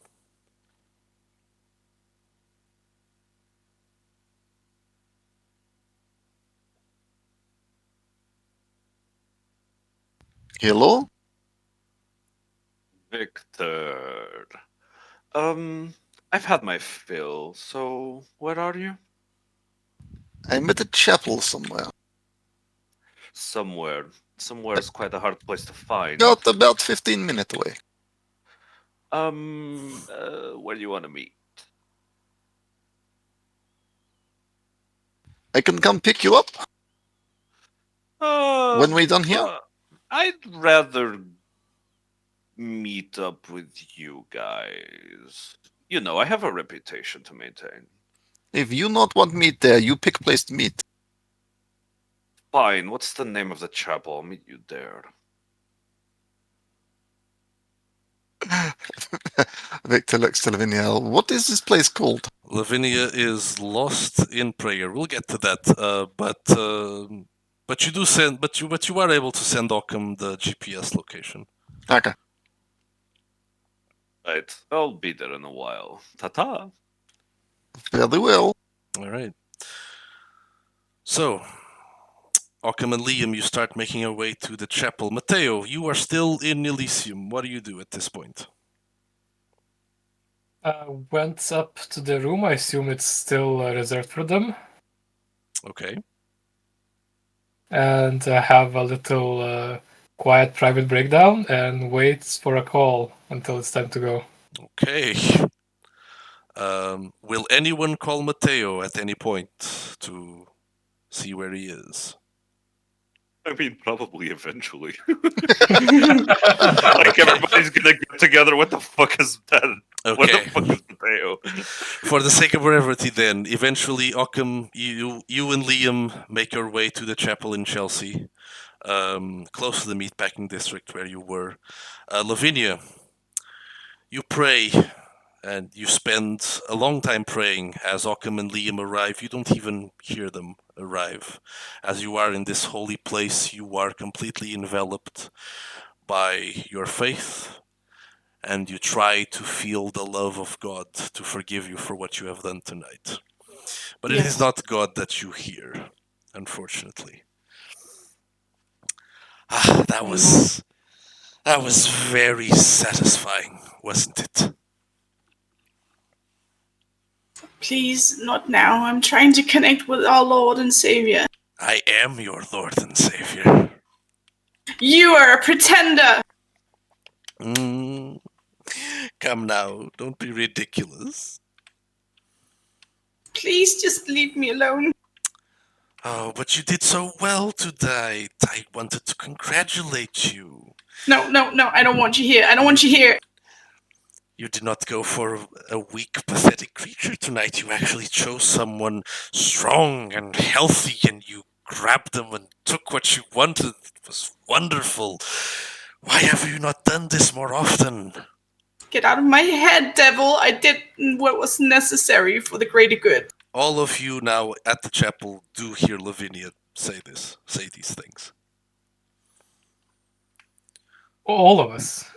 Well, not you, Matteo, because you're in Elysium, but Occam, Liam, and Victor do hear Lavinia have a conversation with the air as she's praying.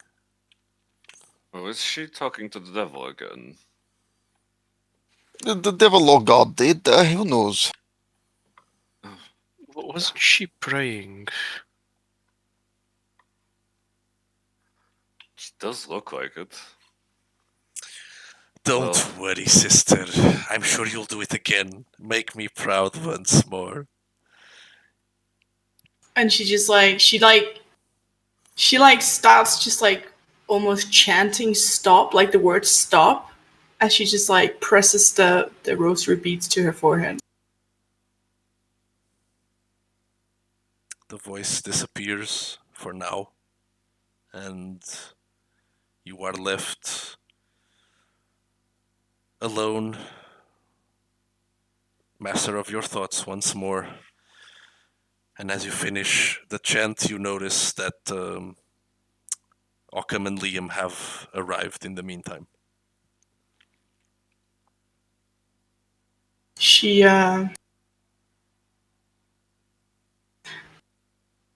her usual disdain for Occam isn't really there at the moment. She just sort of like has to tear herself from the floor. Like she has to really use a lot of willpower to get back up on her feet.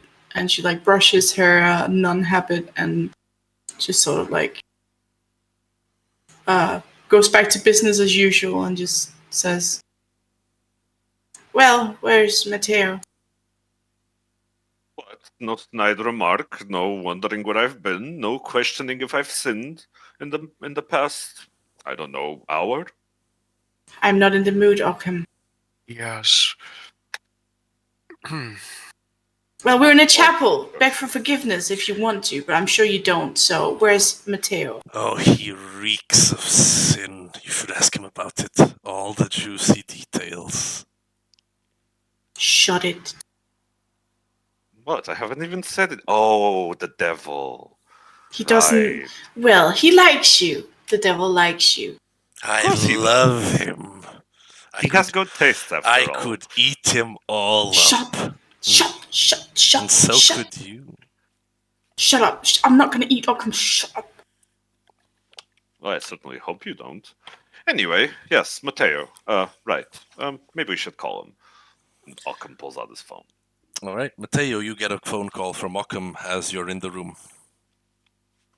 Pick it up. Hello? Ah, Mateo, my favorite neonate. Where are you? At Elysium. Where are you? In the church. Should I come to you? Which one? Which one was it again, Victor?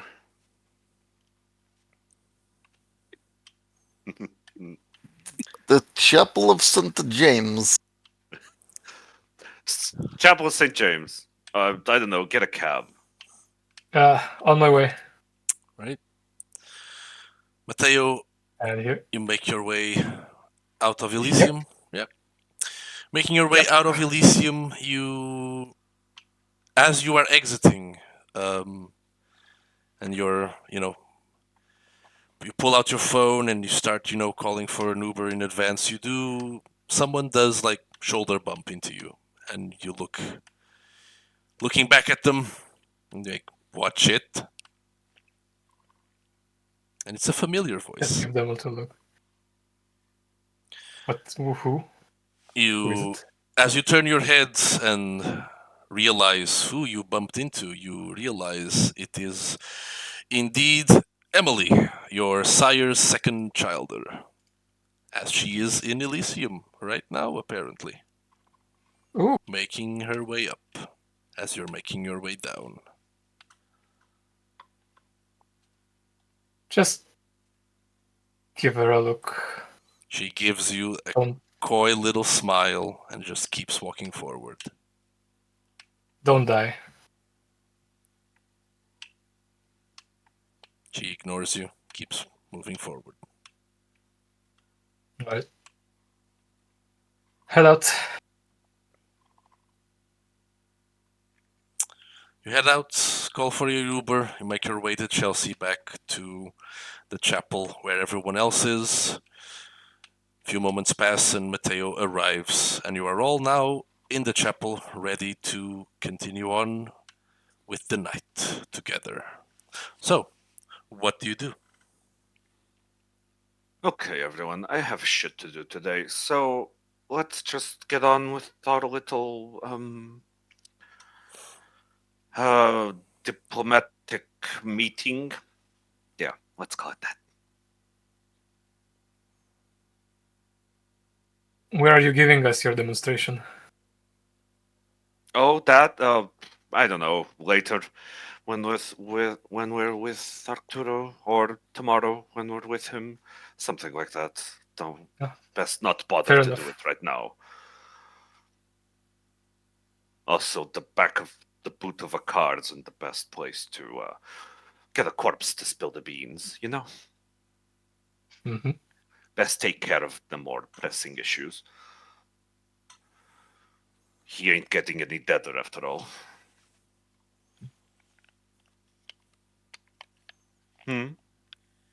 That sound good to you all? Yeah, let's just go. The sooner Dear we get sister. rid of body, better. Yes, we'll get rid of it at Elysium or something. And we need to keep it for a while, remember, Victor? Storyteller, Yeah. would Lavinia realistically have a small like bottle with like a spray cap thing on with a little bit of holy water in it? Oh boy. Given your fanaticism, I'm going to say yes. Okay, she's Spray bottle with holy water, that's hilarious. what when Arkham turns around, she's just gonna like spray his back a little bit with like a misty bottle Okay. to try and get rid of Satan. Well, you Remember, feel Victor, we need to keep the core. you feel a spray of water in your back, and nothing happens. Did you just... I think you are now officially a cat. Is she... Why did... It was for your own good, Arkham. What were you expecting to that? happen? Were you expecting me to burst into flames? No, otherwise I would not have done it, obviously. I'm not sure you're being truthful, sister. Arkham, let's be real here. I do not want you to die. I just don't like you, like, 75% of the time. Oh, but the other 25 you do. Yes, when you actually decide to use your brains and not your dead fellas. My dead what? Anyway, listen, you cannot feel anything physically. It's spiritual, okay? Ah, I see. Yes. Only 75. I need to get that number up. What sort of sins should I get up to? Don't press the whatever. I can start making a list.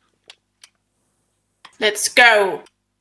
I probably did a whole bunch of them. Arturo is Wow, waiting. no. Chop chop. Right, the murder. Let's go. Okay. Do you all make your... I'm sorry, I couldn't. Fuck. At this point, Victor's already left and has sat in the car. It would be funny if everyone left except them. As you all make your way to the car, and as you open the door, you see a familiar figure.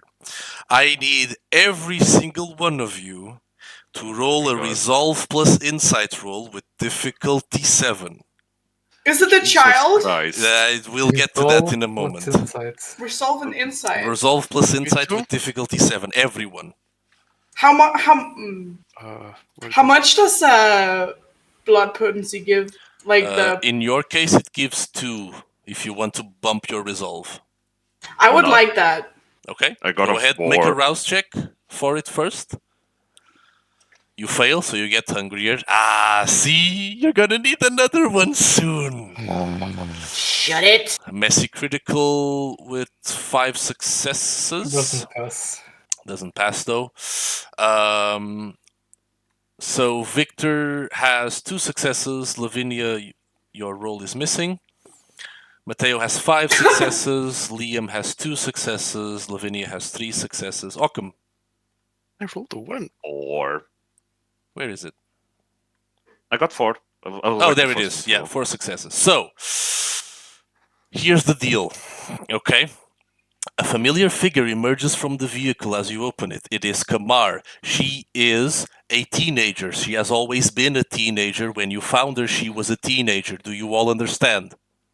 Oh, fuck you. Cool. Cool. Wait, what?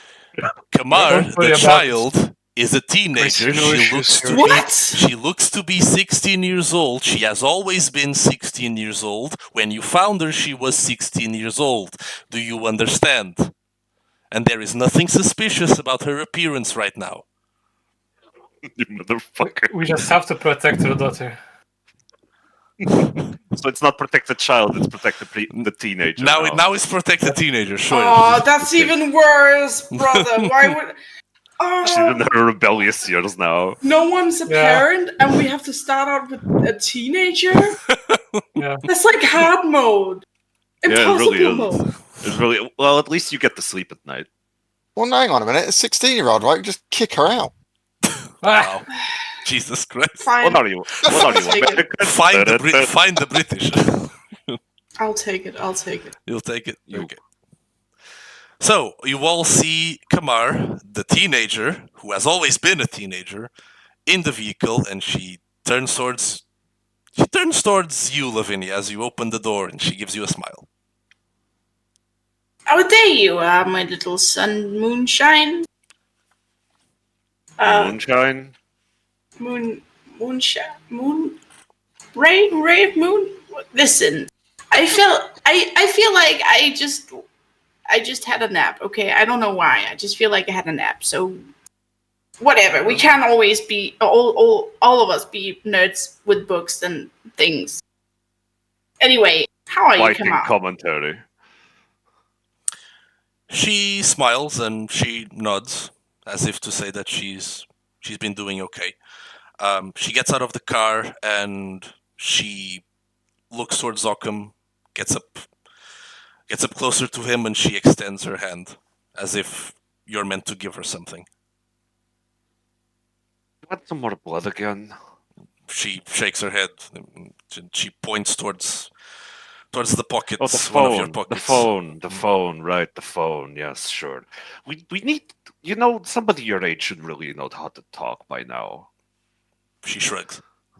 And he pulls out the phone and gives it to her. She takes your phone and she starts writing in it. And she shows it to you. It says, "You found something else. Can you give it to me?"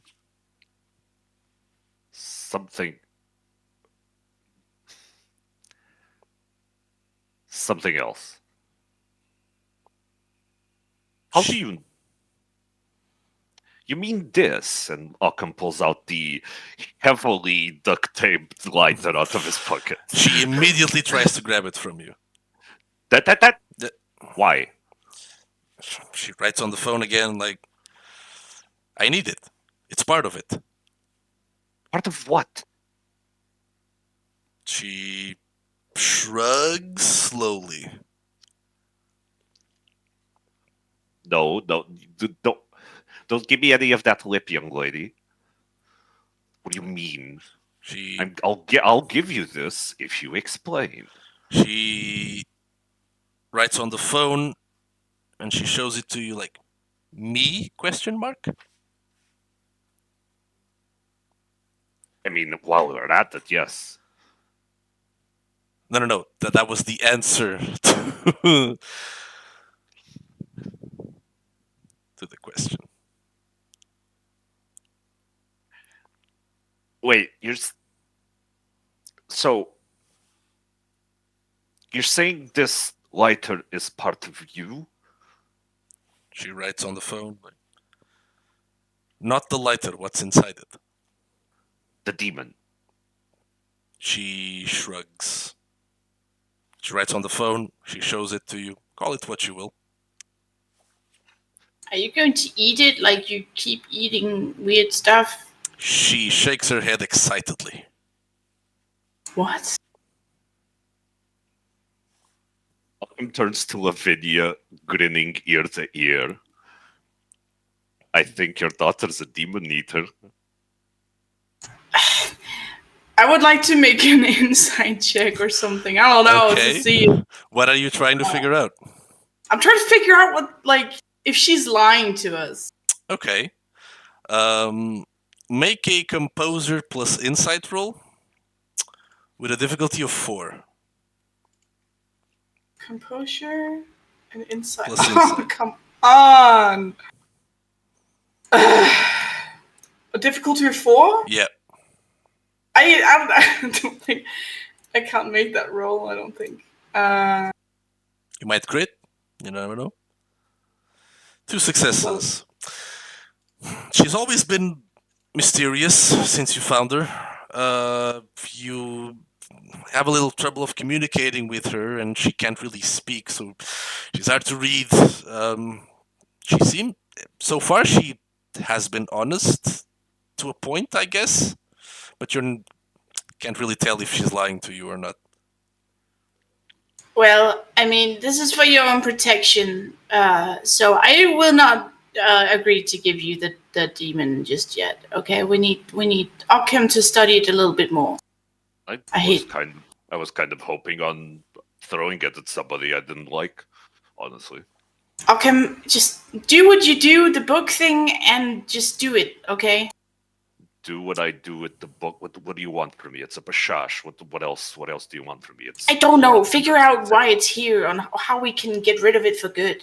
Because somebody summoned it. What do Just you want don't from me? make me say please. Just do it. She writes on No, she writes on the phone like, no one summoned it. It was already here. what, since like the dawn of time? Writes on the phone. Not really, just a long time ago. Can we banish it? She writes on the Well, phone. she wants. Yeah, you give it to me. Don't think you're old enough to banish demons. I'm sorry. She writes on the phone. We're gatekeeping magic now. Does this have anything to do with the dead man we found? She writes on the phone. What dead man? What was his name? Harold Jenkins? The professor. Yes, that man. We found you in his home. She writes on the phone. She shows it to you. Yeah, he figured the order. I need those things. To do what? She writes on the phone. I'm not sure yet. Listen, I will make a compromise here. What if you and Occam study it together? But I will not let you be alone with the demon. She writes on the phone. I don't need to be alone with the demon. I just need the flame. Okay, so you don't know why, right? She writes on the phone. Not yet, anyway. None of us have any idea what the fuck you are.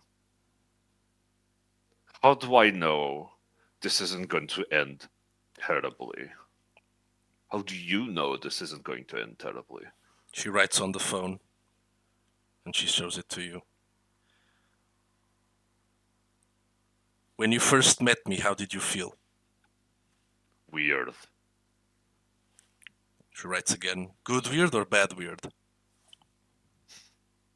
Vampires aren't supposed to have heartbeats. But it was nice, right? She writes on the phone.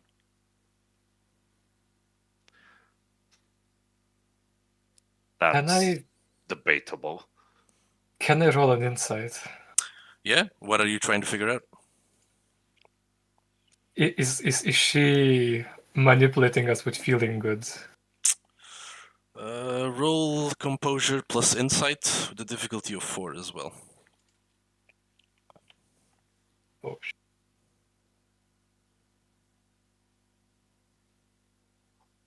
4 successes. All right. It's hard to get a sense of what what she means. As she doesn't communicate verbally, she's a little hard to read. But looking at her like body language and the way that she acted in the past as well, and how she acted now with like the insistence on getting the lighter from Occam, she seems to be truthful. Like she's trying to do something that she's not sure exactly what it is yet, but it seems to come from a genuine place of wanting to help, whatever that means. She doesn't seem to be sure yet, but she does seem to want to help. Storyteller. Yeah. Given she hinted that all of these steps, all of the things Jenkins wrote on the whiteboard, Yeah. all of the supernatural creatures. Yeah. These seem like steps to a ritual of some sort. Would I be privy to like anything about that? Do you have a copy of the Book of Nod in your haven? Yeah, probably you- yes. No, um, actually, for sure I would have. For sure. And with an occult knowledge. Now, I'm asking you this because you have an very high occult knowledge. So I'm allowing you if you want this or not. And you're also rich, so you have money and access to influence. Would you also have access to some of? Actually, no. Let's leave it up to the dice or this one. Yeah, sure. Make an intelligence plus occult roll. You can add your specialty with kindred. Just roll. Let's see what you roll, and that will determine what you might know extra. Intelligence, submit +1. Difficulty, whatever. Difficulty, whatever. We've already established that you have a copy of the Book of Nod. This will determine what else you might have access to. Okay, it didn't roll, so I'm just gonna roll it again. Yeah. Intelligence plus occult. You add your specialty, and we'll see how much you roll. 4 successes. 4. Okay. Rather low, but 50-50. You do have quite the collection of texts from several vampire sources. As you're thinking about this ritual and the steps and even her name, you think back to the Book of Nod, and you're pretty sure it makes some allusions to whatever this ritual is, and you start to think about other possible sources. One does come to mind. There was a journal once by Beckett that you read a long time ago, and you're pretty sure it detailed something akin to this that involved a woman related to the whole ritual that was chosen in particular to perform it. But you're not quite sure of the name of it, but you're pretty sure you have it, but you'd have to check in your haven. I have an idea what kind of ritual it would be, or the purpose of it. You're pretty sure it's related to Beckett's texts regarding Gehenna. Okay. Bringing it about or stopping it? Stopping it. Stopping it. Stopping it. For more details, though, you'd have to check in your haven. You'd have to take the time to go through the books. Okay. Beckett. Okay, so what do I know about Beckett? You know that he is a gangrel, quite legendary as a sort of kindred archaeologist. You know that no one has seen him for a number of years now. Since 2020, no one has seen him. Okay. And you know that he is one of the few kindred that went to the Middle East in the midst of what the Sabbat called the Gehenna War and actually came back. But no one has actually seen him for a long time since. Did he come back wrong? It's unclear. Some sources you've heard claim that he came back a madman. Other sources say that he came back just as himself, but scared. This journal would predate that. The journal was written after the journal was written after he came back from the Middle East.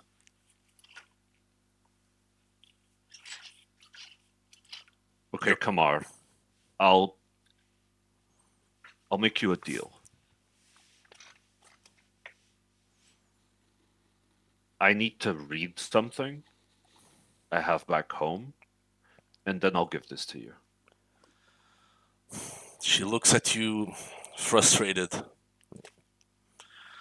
I believe you want to help, but I need to make sure. It's just one step anyway, right? It's not like we have the whole picture yet. She writes something on the phone and she shows it to you. Time is important. It has to be the correct steps at the correct time, I think.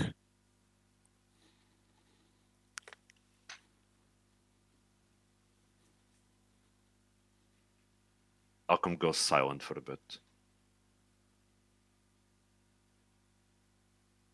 She writes on the phone as you go silent.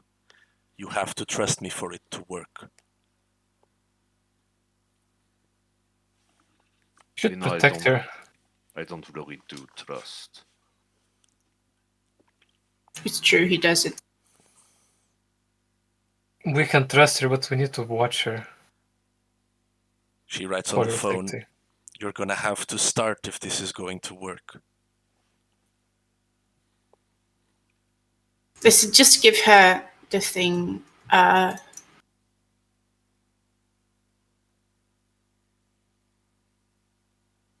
Sister, have you heard of the book? Have you heard of the Book of Nod? Storyteller, I assume, as an elder, I would have. Yes, you've heard of the Book of Nod.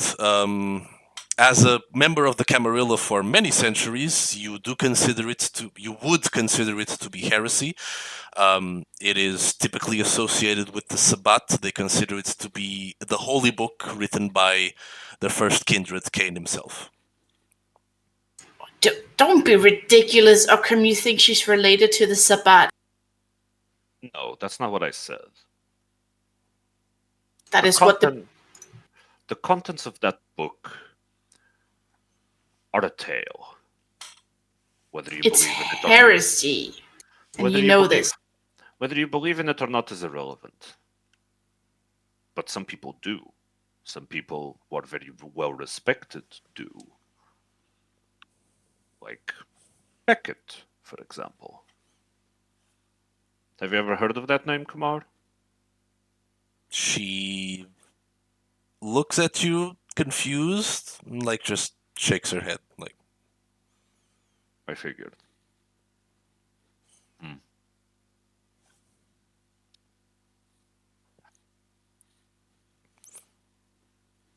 I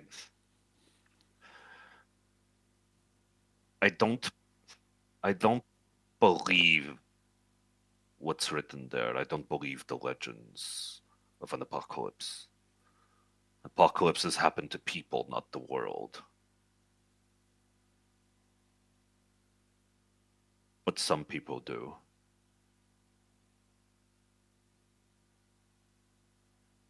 I'm not sure I'm willing to take the chance. And Occam hands Kamar the lighter. All right. Kamar takes the lighter. She begins pulling out all of the duct tape that has been applied to it. How much duct tape was applied to this lighter? Liberally. Liberal amount of duct tape. She begins removing the duct tape. She has a little bit of difficulty there at some points because it's all very stuck together. Occam hands her his razor. She takes it.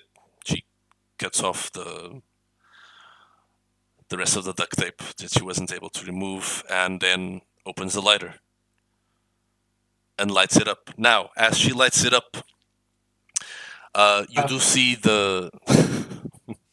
Yes, Mateo? No, I just surprised that it's happening right away.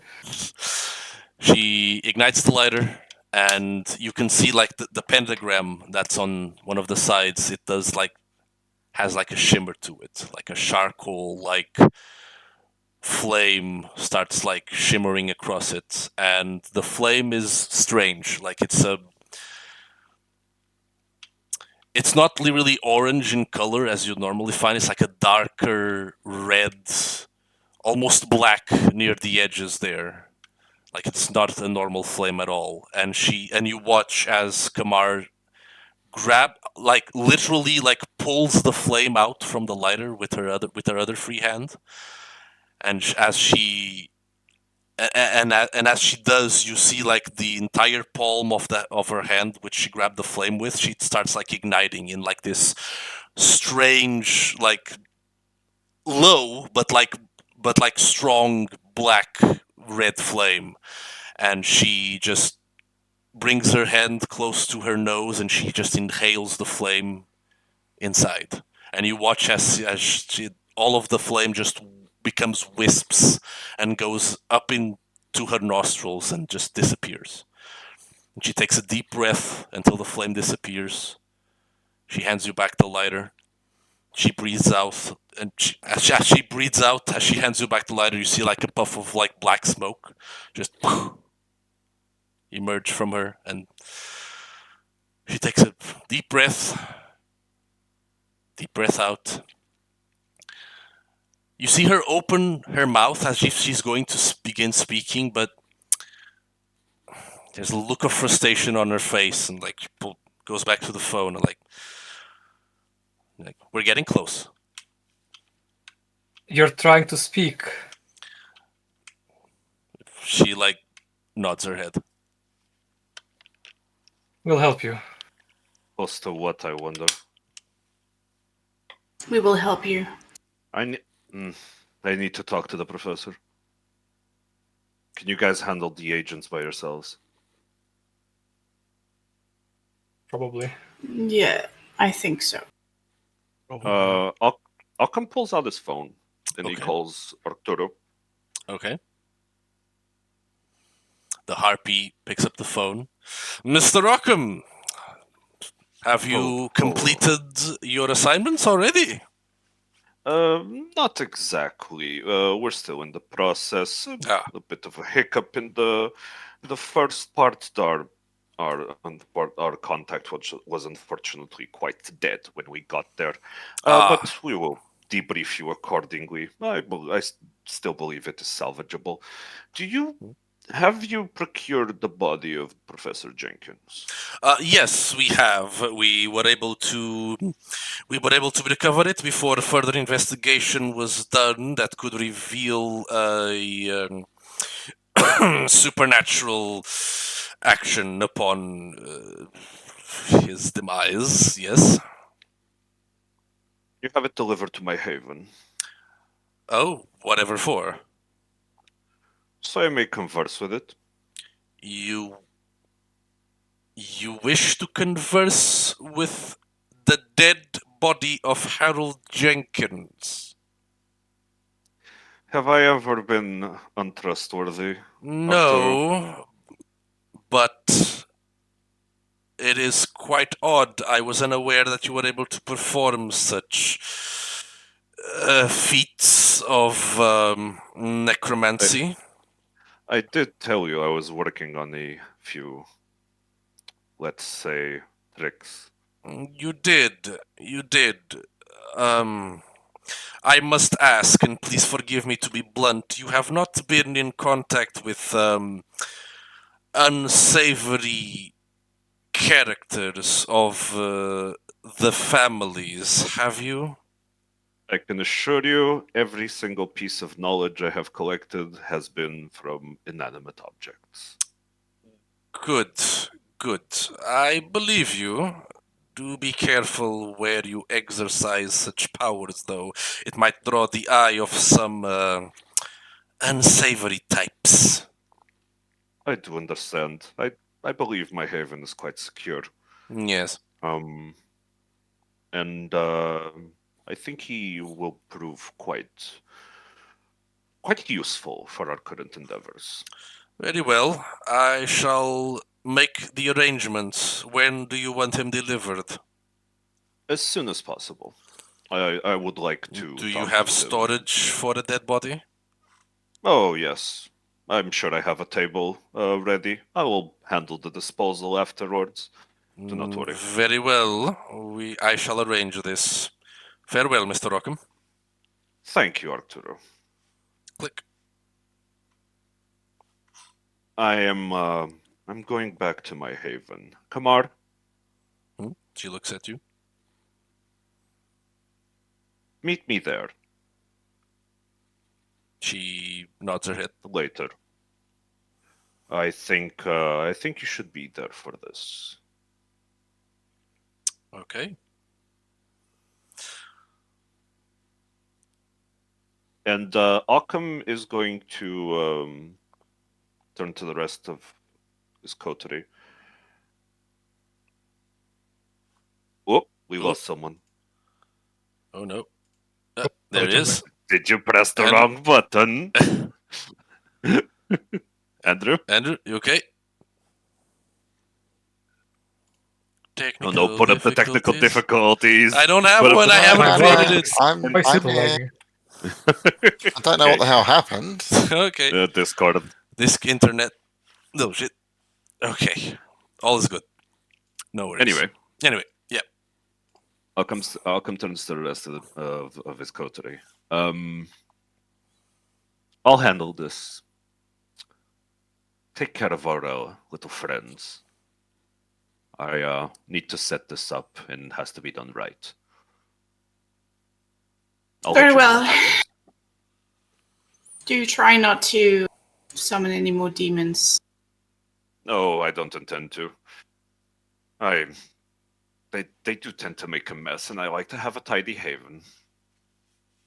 I'm sure. Oh, come on, sister. Have I ever lied to you? Don't answer that. Anyway, see you later. And Occam walks away a couple of steps and calls Kramer again. Okay. As you walk away, you notice that Kamar makes her way towards some bushes that are near the chapel. And as you watch her disappear from your view, possibly to transport herself, most likely, you notice like a strange, pale white glow from her cheek. And then she's gone. This fucking girl is gonna be the death of me. All right. As Occam calls for Kramer, what is the rest of the coterie doing? Can't believe we're raising a cryptid. Well, we're not actually. We're I suppose Occam is doing the racing currently while we go deal with what should we call them? We need a code word for these people. Hunters? Oh no, that's Well, call them the local gang. and Liam, I knew you were chosen for a reason.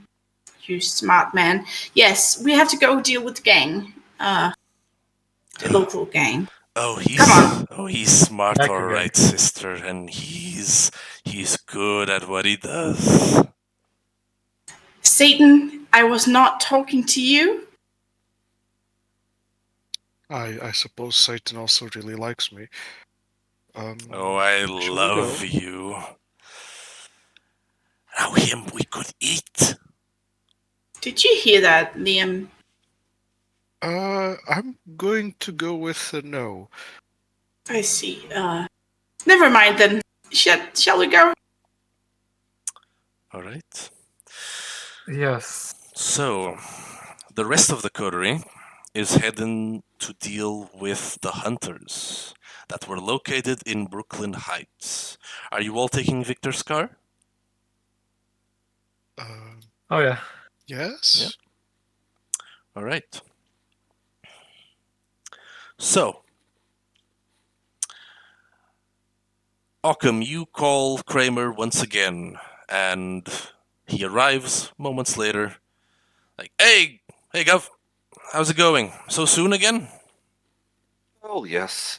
Lots of things to do, not a lot of time to do it. Well, You gotta have fun when you can. well, where am I taking you? Home. Home it is then. Hop in. What happened to your friend? Oh, he went about his day. Night, I suppose. Yeah, club a bit too much for him then, hmm? It was. Not his speed, really. Well, you gotta take chances when you can, right?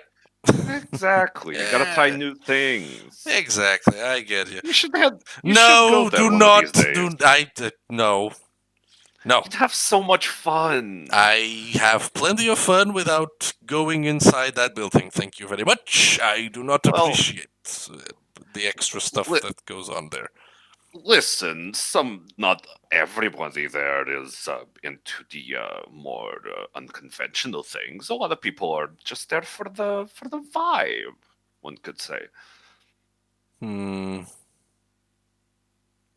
There's some pretty hot god chicks there. I've got chicks are getting Or dudes, I don't know, depending on where you swing. Yes, it's a chicks for me, but I'll think about it. Whatever. Great, that's what I wanted to hear. All right. Anyway, home. Let's go. And he drives off towards your haven. As for the rest of you, Victor, you drive off in towards Brooklyn Heights. You have an address that was given to you by the Harpy. So, Brooklyn Heights, as Victor, Liam, Lavinia, and Mateo arrive, you notice that this is very much like the typical neighborhood in New York. All of the buildings similar in build. This is what appears to be some sort of like very lived-in neighborhood, somewhat high-end. Brooklyn Heights isn't known to be particularly cheap, and the location that you've been given is exactly one such house. It seems to be a two-story building, built exactly in the same style as all of the neighboring buildings are. Two-story building, for your typical American family type of abode. You notice that there is a black vehicle parked in like a parking space in front of the house, and you see that there are a couple of lights on from what you can tell, but you can't see anyone from the inside. So, your targets are somewhere inside, possibly, based on the information that you received from the Harpy. Hunters from the Second Inquisition, the FBI in specific. What would you like to do? We could just knock on the door and talk with them. I don't know what we would say. Can you please stop hunting us? No, we would use our powers to get them out of here, perhaps. This is a very populated place. Well, I suppose Arturo did say to not make any noise.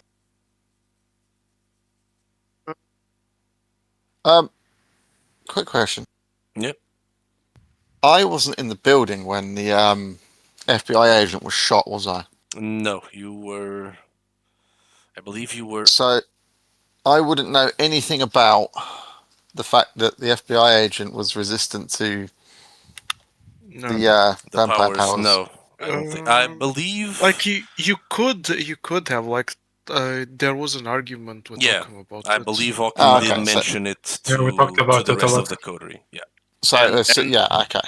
Also, we talked with it. We thought we talked with Arcturo about it. Actually, Yeah. we told him Yes, that we the guy did, was. yeah. So you would Okay. know. So you would know. You would know. Yeah. Right. On that note about being resistant to things, storyteller, could I find the shotgun that I deposited somewhere near here? Yes, of course. The one. Yes. Okay. So how does that work again? Let me see here. I fucking love that power. Arsenal. Have you just got like random shotguns in bushes all over the Okay, fucking city or something? you need to win. Maybe. You need to win a test of a difficulty of 4. This will be able to provide you a single personal firearm or melee weapon, such as a sniper rifle, handgun, or high steel combat blade. The test is made at the start of a scene. Good choice in doing it now. And the test can be attempted only once for each scene, and the weapon can be used only for that scene. Same as subsequent tests. Okay, so what are the dice pools? The dice pools are personal test of intelligence plus craft. This is the weapon that you stashed here, correct? Yes. So this is something that you would have kept and maintained from your own arsenal, right? Yes. Okay. Liam here doesn't really trust other people to supply him weapons. All right. Then make an intelligence plus craft roll with a difficulty of 4. Should you succeed, you have a shotgun. This power is bullshit, by the way. It sounds So like it. funny. So funny. Fucking mallet space out the gun. Like it will never work. It will never work. Oh, it's so close though! You can reroll. Do you want to spend a point of willpower to reroll?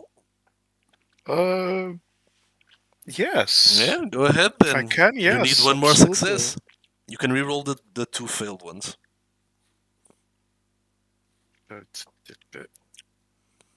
All right, Oh! there you go. Oh, So with 5 successes total, you all see as Liam exits the vehicle and he heads towards like a very inconspicuous trash can.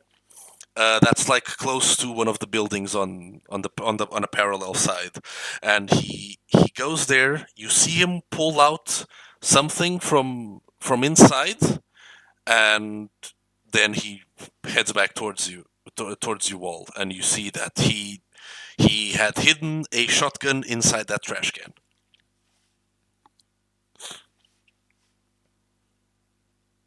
That was a bit risky. What if someone finds it? Well, they got the free shotgun. But it could be children find that. You wanted to make our daughter homeless. Since when do you care about children's shotguns? It just seems like a waste of a good shotgun. I see. A waste, you how say? do we want to? How do we want to approach this? Well, are any of you guys particularly persuasive?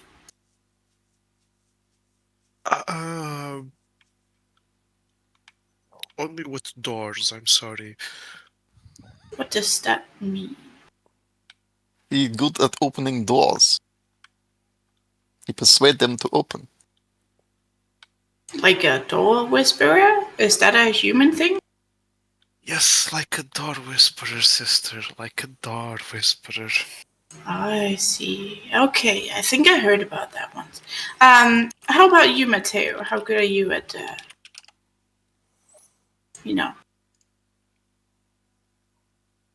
Although I don't know what I would tell them exactly yet, but if we can get them gathered at the door, for example, we can at least go to kind of kidnap them. I could ask them to talk about Jesus, but that didn't go so well last time, if you remember. I don't think Liam, do you anyone have a would silencer? believe. I unfortunately don't really have any more silencers with me. I'll need to prepare them. Would I have? I'm assuming I would have that sort of stuff in my car. Well, let's see about that, Mr. Victor. So you have The weapons that you have with you right now is your revolver, right? If I'm not mistaken. Don't have a revolver. You don't Do have I? a revolver. What did you have? What weapon I did you don't have? remember. That's Oh the my problem. god. Did you And not? I didn't write it down Did you? anywhere. Oh like my a god! You fucking didn't idiot. write it down. You fucking okay. Where was I supposed to write it? If I I'm, remember Victor had a shotgun. He used Victor it on had the a I know I've shotgun, got a right. shotgun. Yeah, Okay. but I also have something else, but I don't remember You had a what. shotgun. If I'm not mistaken, you had a revolver. Okay. I think that was it. I think that's what you had. So you have a By the way- rifle. You should write this in your notes, by the way. By the way, out of character, Hmm. I don't know if you guys remember, but Arcturo did say that you could be loud, that he'd keep law enforcement off your ass for like a bit, but you had to be fast. These things you should write in your notes. True. I'm But just yeah. checking to see if I have. So yeah, you have a shotgun and you have a revolver. As far as having silencers, you do have check the trunk. None of those. Okay, so resources 2. Let me check something in the rulebook very quickly. Resources. I seem to have lost my note. Oh no, here they are. Okay. Right. Okay. With resources of 2, I'm going to say you have like a very shitty like handmade silencer that may or may not work for Because I've got for really more high than- skill in craft. Yeah, you do. You can, if you want to make a roll to try and like attach the silencer, like make some a quick Right, modification. of course, because I would have made it for my weapons, not his, right? Yeah, though it So yeah, can, okay. What can would I work roll if for you that? want. Okay, what are you trying to do though? You want to like do some quick modification to Liam's shotgun so it has a silencer? Yeah, basically. Okay. In that case, give me a roll of dexterity plus craft. You can add your specialty, so +1, with a difficulty of 4. 4? Yeah, let me check. Yeah, 4. I'm gonna say 4 because you're working with what you have. 3 successes. Okay. Do you want to add? Do you want to re-roll the Yeah, 3 up to why 3? not? Okay. You just need 1 success. How many am I re-rolling? You can re-roll up to 3. So you can re-roll 3. Still a difficulty of 4. Yeah. Ah, awesome. Nope. Yeah.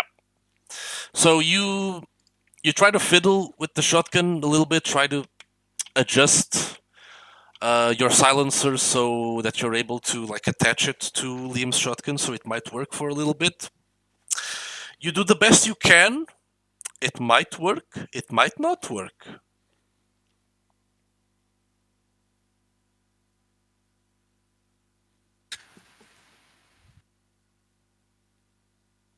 Well, isn't that Yeah, nice? why not? Liam, you now have a shotgun with a long, Suppressor. weird suppressor on it. You get the ghetto suppressor. You get the feeling that it's not his best work, but it might work. You don't know until you fire the trigger. Yep. Lavinia is going to. Wait, first she's going to be like, so you guys are just going to shoot them straight away? It helps to come prepared in case it all goes wrong. Well, what would you need me to do? We have to make sure no one escapes. I see. Well, I'll be here. And she goes into like a dark corner and she activates Unseen Passage again. Okay. You activate Unseen Passage. You head outside of everyone's field of vision. and you disappear. Oh, you don't need the rouse check. That scene passage is free. No, it's not. It's not? Oh, it's a rouse check. I thought. Oh, I was reading Silence of Death. Sorry. So yeah, make a rouse check so you don't get hungrier. Yep, and you become invisible to the naked eye. So, as Lavinia stalks the darkness, what are the rest of you doing? So, do we try to talk? See what's inside, or do we just assault them? How would you plan on getting inside, regardless? Well, I would just knock on the door.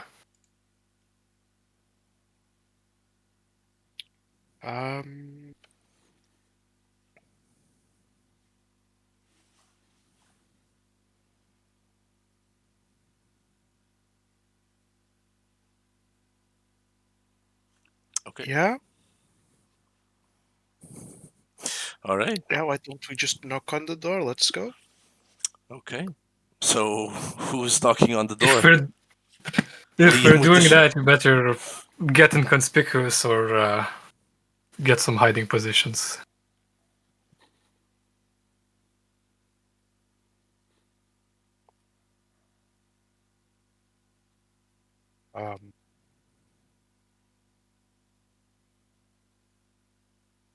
And we should cover the back entrance, if there is one.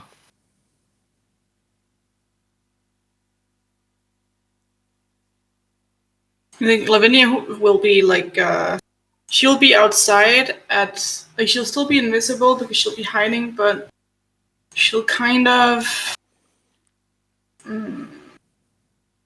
she'll be at like a vantage point. Okay. If that makes sense. So to give you an idea, like this is one of those buildings that you would see in like not suburbia, but like whenever the buildings are all like constructed like next to each other, and they're pretty much the same all throughout the entire street.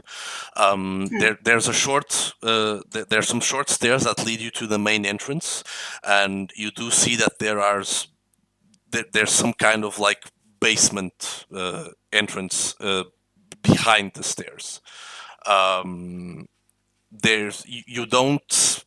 There doesn't seem to be any sort of like back entrance or anything like that. This is pretty much just the building, and behind it there's just another building. So there's not really room for any like back exit or anything like that.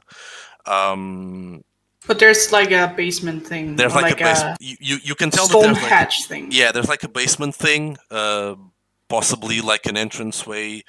That point from like behind the stairs, because there's still a bit of room to walk there, and there's like the windows as well. Although that might be a bit more precarious, given that it's like there's no way to like go around or to the side. It's just that front building. Okay. Well, I think Lavinia is going to stay. So she's like maybe a bit above, and then she's gonna sort of like stay between the door and the cellar hatch thing. All right. I've sent a message on Discord. Like that's what I mean. So to give you like an idea there. Yeah. Oh, right. Okay. Yeah, she's going to. I think she's gonna remain. Let me just try and draw on top of it, actually.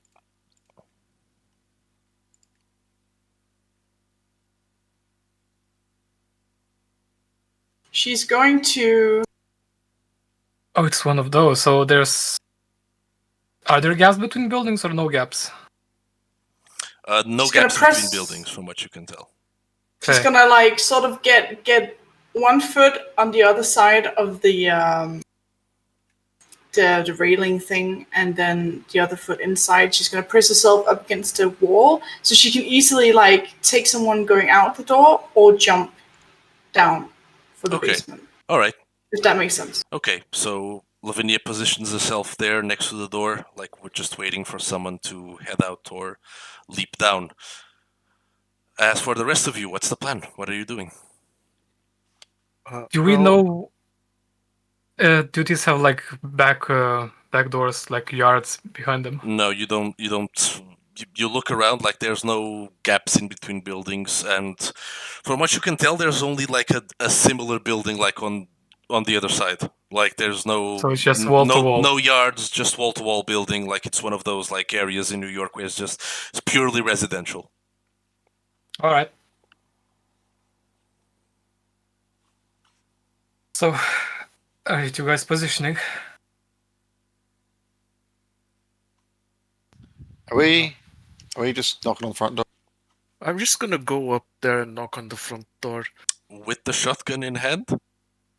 Behind my back. Okay, so you go and you try to conceal the shotgun behind your back, sort of like if you were, holding your hands behind your back type deal. And Can I go around the back of the building? At the back of the building, there's just a different building. There's so there's no back exit no to the back building exit at to all. the building, from what you can see. The only alternative exits that you are able to see, you have the front door, possibly the basement that's like behind the stairs that go up to the front door. I see. And then the windows in front. Like there doesn't seem to be anything else that you can spot there. So is there no fire escape? No fire escape, from what you can tell. There's a window, there's a window with the curtains down, so you're not able to see inside. Though you do notice that there's a light on. There's that big like rectangular like window that you see in the front of the building, but no fire escape, no fire ladder type deal, nothing that you can see. Okay, where's Lavinia? Lavinia, you didn't see her. She disappeared from sight. So you don't know where she is right now. She's invisible. Okay. So I'm gonna stand at the bottom of the stairs whilst he goes up, and I'm going to...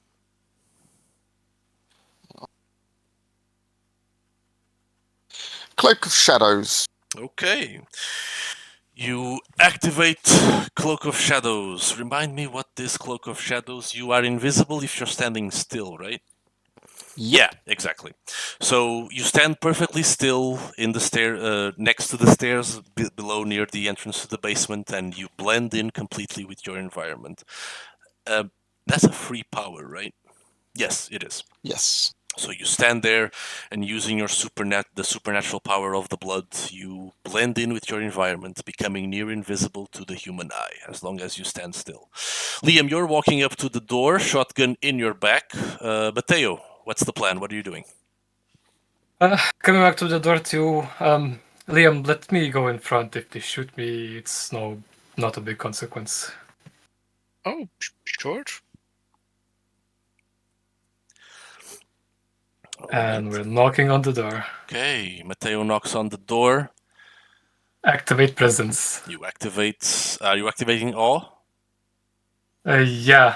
Okay, you activate awe, and Liam, you notice that Mateo becomes a much more beautiful, charismatic man than what he was a second ago. Don't get any ideas. Oh? All right. After a few moments, you hear some shuffling from inside. You hear someone unlock the door, and they open it just a little bit. You see someone now that like the door is still locked like by a chain. So they have the door open, but there's still a chain there. And they look outside. You see a man, seems to be like in his late 20s. He's already balding. Red hair, blue eyes, a little bit of a stubble, but not too much. He's wearing what appears to be like a suit, like a black suit. And yeah, can I help you? Mateo will strike this slightly impatient, slightly worried energy, and he'll go upstairs, sent us to evacuate you. We have information that someone is coming for you right now. We should go.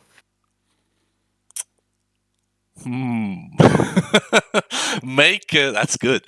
Make that's also not easy. Make a charisma plus.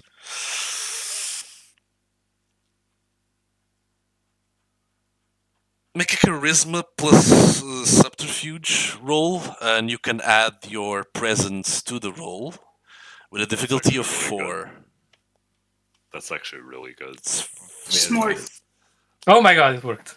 Holy shit! Dude! With a critical success, you have 5 successes. The man, Yeah. like, what?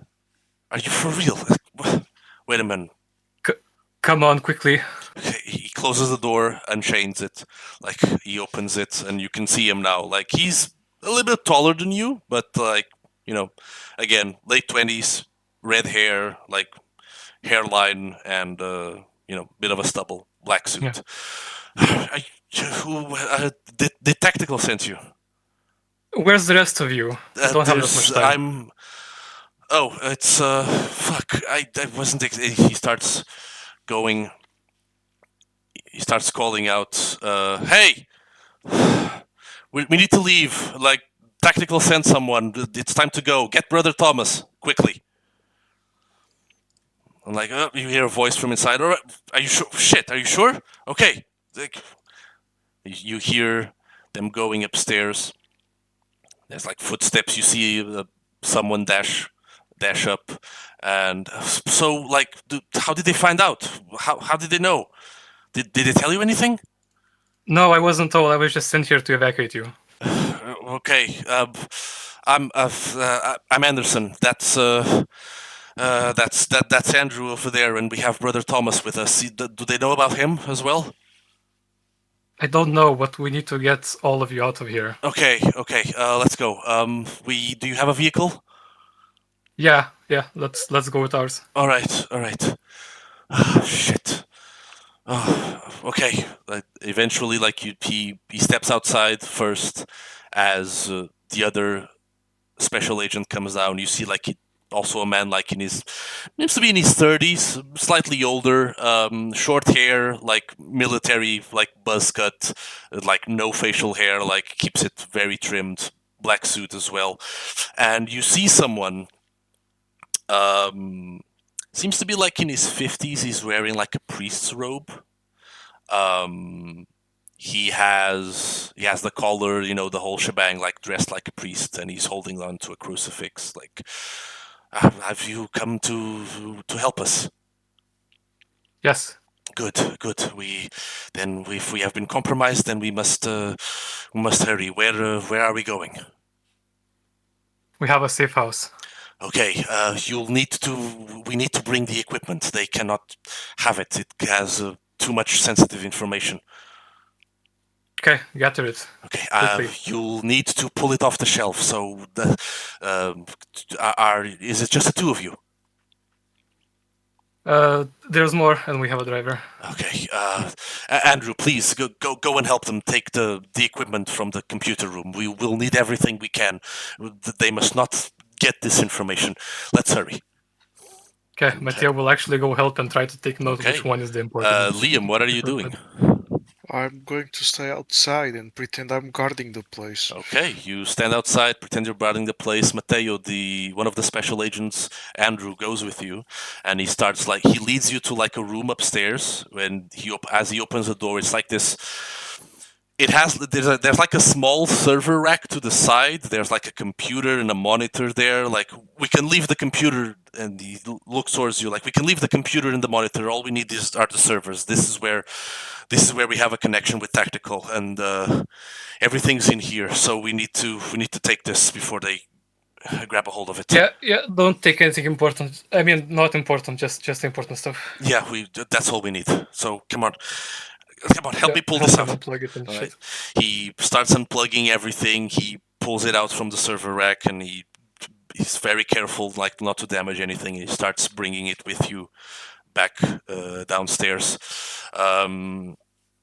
Okay, in the meantime, when you get there, like, okay, the priest, he walks up to you, Liam's like, okay, where's the driver? Outside. Let's all get the stuff and go into the van. Have they all?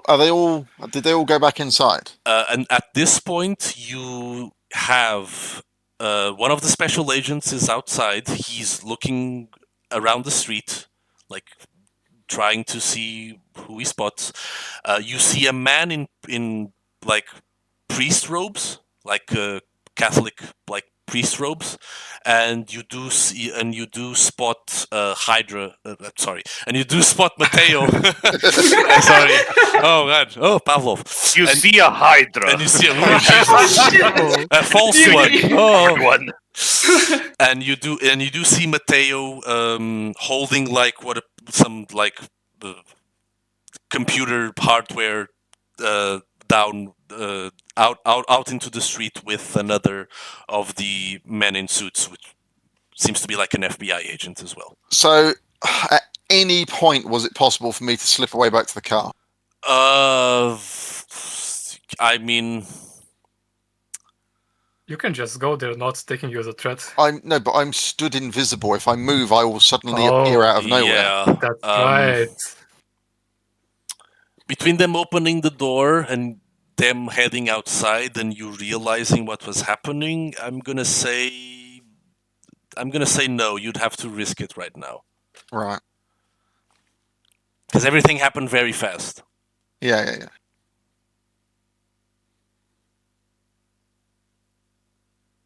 I am not risking any kind of stealth because I have nothing in stealth. I would be useless in stealth. So I'm just gonna look for a moment where no one is looking and appear as if I've just come running from the car. Okay. If they all walk past me and I don't get a chance, then I'll wait until they've all gone. Okay. As your make a dexterity plus stealth roll God. with a difficulty of 5. Yeah, fuck. And this is where it all One falls success. apart. Yep. As you I couldn't actually succeed that. as you try to sneak your way into the car, you're spotted by the agent that was looking around the street, and he pulls out his gun on you. Stop! Who are you? Is he alone? At the moment, no. He's standing out in the middle of the street, but the priest and the other agent are already outside now with Mateo and Liam. Right. Shit. Okay. Where did he see He's me? the driver. He saw you What are you as you doing were out heading here? back to the car. Oh, sorry. Are you stupid? He's the driver. What are you doing? What the fuck was Out he here, hiding get in there the in the car. Shit. Turn the car on. We need to go. Jesus. Sort of runs to the car, jumps in, Don't fucking scare me spins like the that. car out in front. He puts his gun back in his belt and he heads towards the car. Right. Can we have to put the things in the trunk. Can you open it?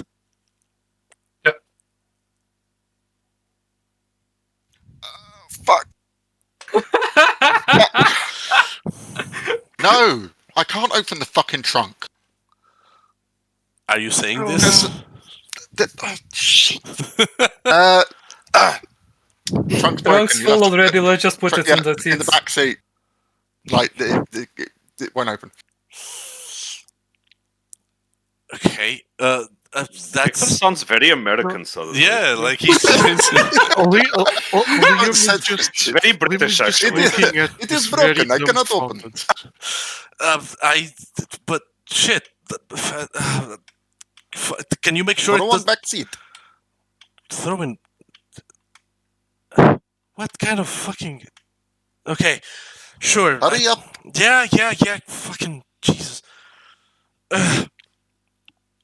Yeah, help him put it in. The Damage it. two special agents put the hardware inside the car.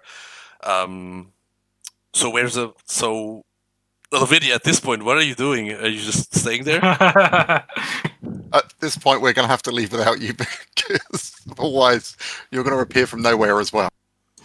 Yeah, she she's just sort of standing there looking as these people are getting into the car and there's no space for her anymore. And she just watches you guys drive away. Okay. I mean, you So could just call Jesus, right? so as the special agents put the hardware in the car, they get inside, and Victor, as you're in the driver's seat, Mateo and Liam, where are you sitting? I'm going to Hmm. tell them to move and Hmm? and pick up the phone as I send them off. I just take the phone out. Wait, whose phone? Mine. Oh, okay, yeah. I just like put them in the car and signal for them to drive off.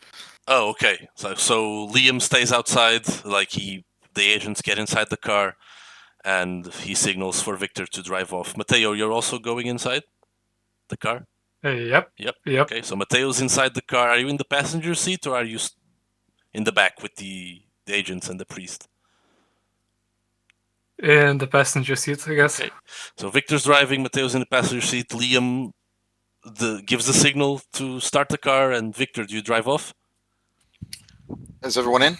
Everyone's in except for Yeah. Liam, who's staying behind, and Lavinia, who's still invisible. Yep. All right.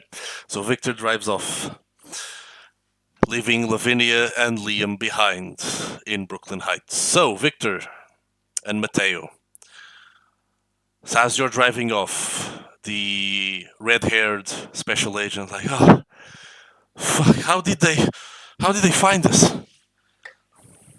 I don't know, but I think we made it. Oh, fuck. You think it's about the other guy that disappeared? Could be. He was from research. I don't. You think they found out something about us? I don't know. They might have. I don't know what they can do. Shit, man, that's fucking blanks. I swear. Brother, are you okay? I'm fine. I'm fine. I will be okay. I can keep a cool head. We will be safe. Where we'll be heading next? Is there a safe house? Yeah, we're going to a safe house. It should be empty.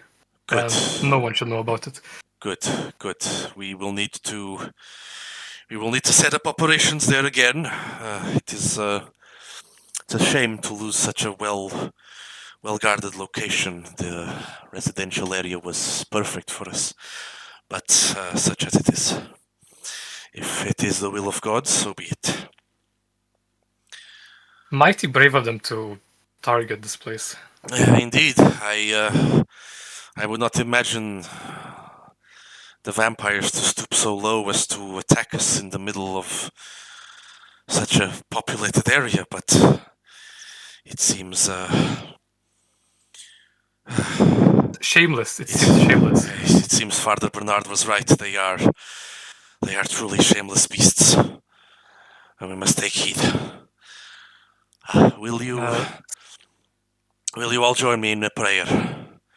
Please, I didn't get your name. What is your name? Mateo. Mateo. It is good that you came to our rescue, Mateo. Thank you. Thank you so much. Will you join us for a prayer? I am not a huge believer, but I can try. All right. I will guide us, please. Sir, I understand that you must continue driving. Please do not take offense to us here. Not a problem. Meanwhile, text Victor the meatpack plant. I think that the place we just were. Oh, okay. What? Well, it's at least completely empty, right? What is? Probably so. That's meatpacking plant we were at. Is that where we're taking them? Would be a good spot, probably, on the top of my head. Right. Whilst you're texting him, can you text everyone else that we're going to be going there Yep. as well? Yeah. Okay. Yep. Good. So all of you, including you, As I can't text and drive, obviously. Yeah. So Mateo sends a text to the rest of the coterie, saying that Victor is taking the the agents and also the priest to the meatpacking district once more, to the building where you encountered Shersha and the Pishash. Occam, you also received this text, but you are far too busy with other things, and we'll get there.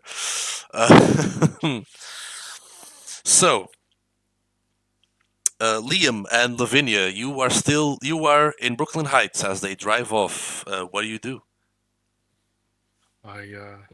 I pocket my phone and I walk up to where I last saw Lavinia. Okay. And Lavinia, you see that Liam has. You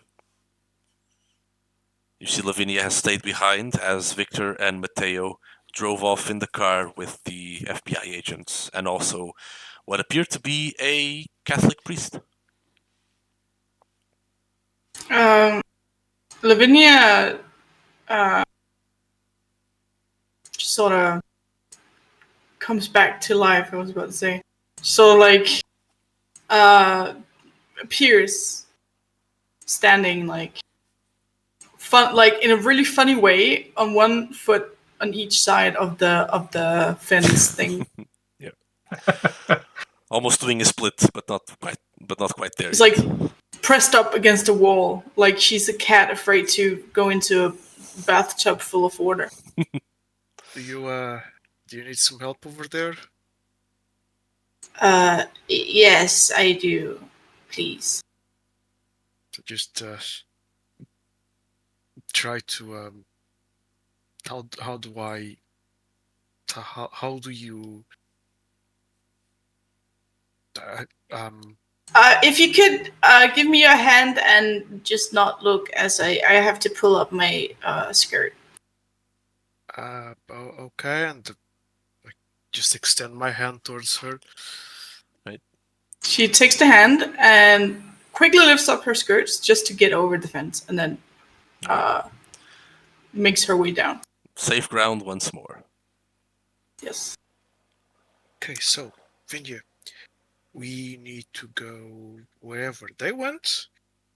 So if you could arrange us transportation, that would be great. Meanwhile, I would like to investigate whatever they left behind. Probably nothing important, but there might be some good things. Gotcha. I will call Jesus and I'll wait for you outside. Okay. It is at this point that you get the message from Mateo. All of you get the message from Mateo that he is taking the agents and the priest to the building where you encountered the demon and Shersha in the meatpacking district. As you arrange for transportation, Lavinia, Liam, you make your way inside the building as the door was left open as they hurried off. It's mostly the building is mostly like very empty. You do have like a TV in the living room, but it just seems to be like a pretty normal device there. Nothing altered about it. You look around. There's the kitchen. Doesn't seem to have much use. There's a bunch of empty like pizza boxes. They seem to mostly survive on takeaway, from what you can tell. You head upstairs. There's a couple of like rooms that you see. You enter the room where Mateo was helping the other agent like take the hardware out of. You just see that there's a monitor there and like a computer. But everything seems to be turned off for the moment. The little tiny rack where they had all the hardware is just standing there now, empty with just like some cables. Nothing connected to it right now. And then the final room that you go to, it seems to be like some sort of impromptu chapel. There's like a crucifix on the wall. There's a little like pew, like small, it's just small for one person to kneel and have a prayer. Like very impromptu type little chapel there for someone to commune, so to speak. So they don't have any other devices besides the servers and, well, the computer that was left behind. Yep, apparently just the computer. As far as devices go, just the computer and the server hardware that they took with Mateo. Yeah. Well, if I not finding anything, I'll just head back outside. All right. You head back outside as Lavinia is in conversation with Jesus as he. Si, senora, I can go pick you up there. Do you have an address for me? She turns to Liam. What's the address? I don't know. I'm going to be honest. I wasn't paying much attention. And Vicky looks around, see if there's like street nameplates or something. Yeah, you do find the street name there on the corner for where you are right now. I just point at the plate. There, I guess, should be hard to find this. Lavinia gives Jesus the address that she sees in the post All right. signpost thing. All right, senor. I will go pick you up soon. Then I'm on my way. Thank you. I'll see you then. Also, have you seen the child? Yes, she was here. Why? Well, I lost sight of her again. I imagined that something like what happened before had happened, and but I was unsure, senora, if I should say anything or not. Don't overthink it. She's a teenager, you know. This happens. Yeah. I'm sorry, senora. She's a what? Sorry, I don't know the term in Spanish. She's a teenager. She, you know, puberty. Puberty, yes. Puberty, senora. She must not be even 12 years old. What do you mean? She's 16, at least. Perdón, senora, but are we talking about the same person? Yes, come on. Yes, I don't believe she qualifies as a teenager yet, senora. Don't. A preteen, perhaps, but that is a modern term. I don't know if that. You know I don't do very well with pranks and jokes, Jesus. I do not mean to offend, senora. Forgive me. We just we really need to give her a phone. She is a teenager after all, so she should, you know. I'll call you if I see her again. I think she's with Ockham at the moment. I see. Okay. Well, I will be there soon, senora. I will. Are you okay, Jesus? Yes, I'm. Perdóname, senora. I'm just a bit confused with how you use the term teenager, but I'm sorry. I do not mean to offend. I will be out in a moment, and I will be at your service. Of course, but if you have concerns, you may, of course, bring them up. Right. I will. Thank you, senora. I will see you soon. See you soon. Click. Well, that was weird. Lavinia, you have a weird feeling in the back of your head, and you're not quite sure, but you think something's wrong. She goes to find Liam. Liam, at this point, is now heading back outside after investigating the building.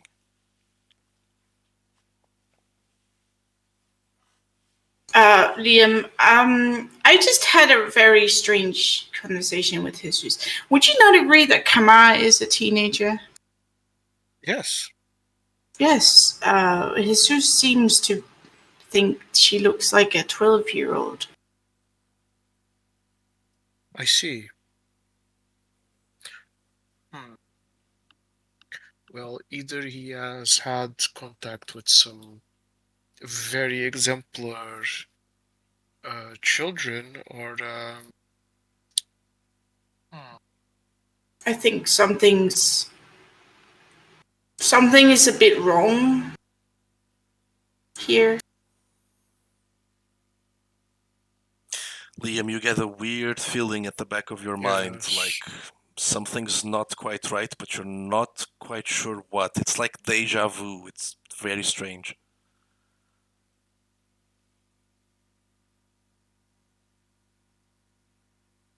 Yes, indeed. Well, let's make a note of that for later. I'm going to. I'm just gonna call Ocken real quick while we wait for Jesus. It won't take long. All right. Well, he was supposed to be busy, but do try. He, Hold that thought. Occam, Yes. you left your coterie to return to your haven to investigate what the hell is up with Kamar. You told her to meet at your haven, and after a short drive by Kramer to lead you there, you arrive at your haven, and when you open the door, there's Kamar already inside. I shouldn't be surprised. Okay, so this is how this is going to go. You're going to hide inside, beyond that door. I'm sure you can pass through it with no issues. Some probably dangerous people are going to be around, so be careful. Only come out when I tell you to. Okay? She nods.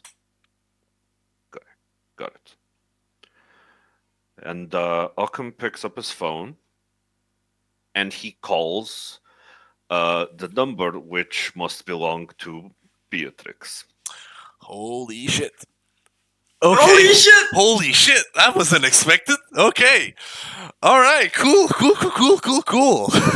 I was not expecting that. All Oh. right. Okay, you call the number, and after a while, you hear a voice on the other side of the phone. Yes. I'm afraid to inform you there has been a change of plans. Excuse you? Trust me. You'll No. agree with me. No, I don't trust you. You are Very to well. come. You are to come to the location I provided for you, and you will come today, or there will be consequences for you and your Do you whole want little to group. talk to Jenkins or not? You have one last chance. He's not alive, but I can get you. I can make it so that you can talk one last time with him.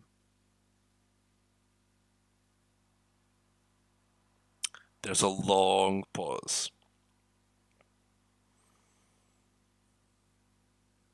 And if you're here, we can both get what we want. I'm in my haven. I Call know me where back. I know where it is. I'll be on my way.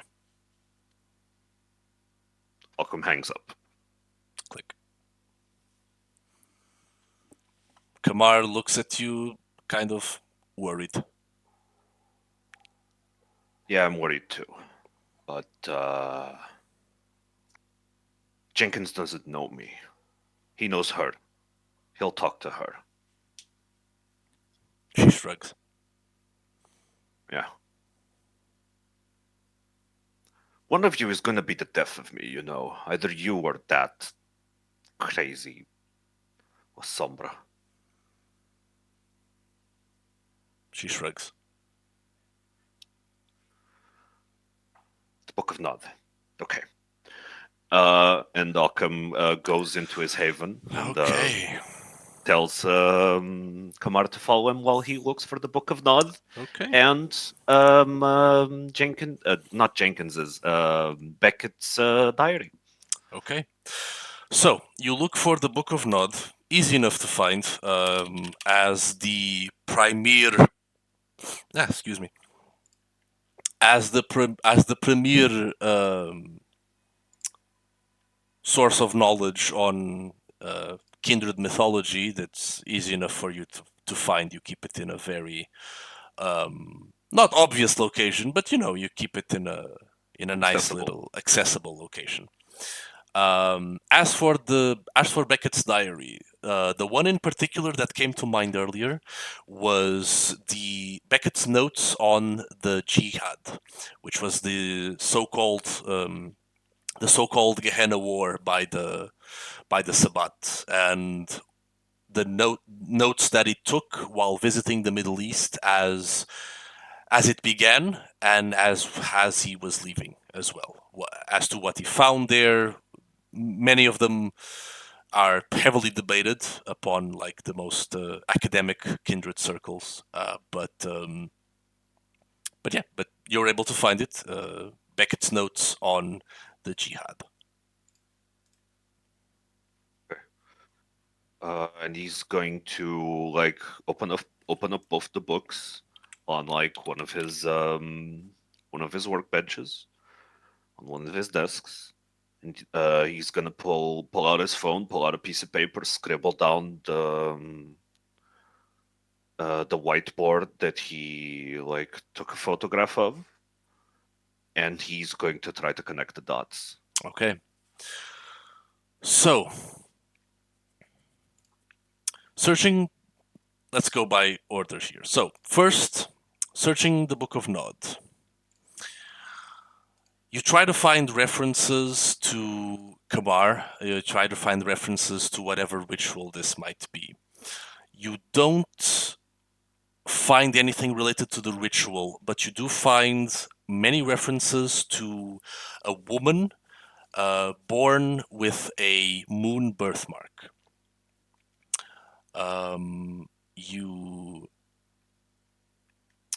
You see towards the end of the book when it begins talking about the so-called time, the time of thin blood, and how the thin bloods would consume the kindred and the world would end, and Cain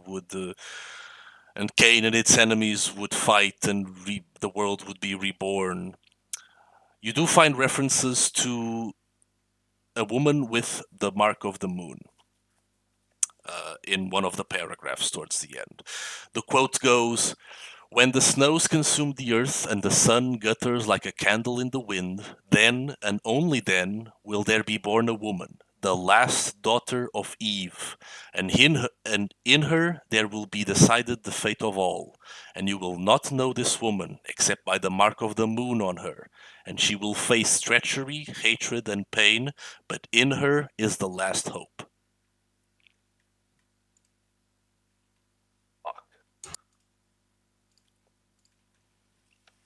I read that passage out loud to her.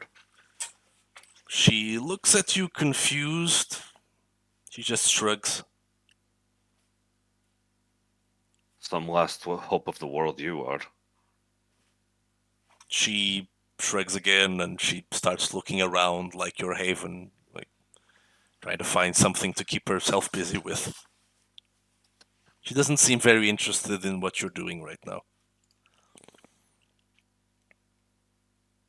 I'm sure you can find some coding book around here.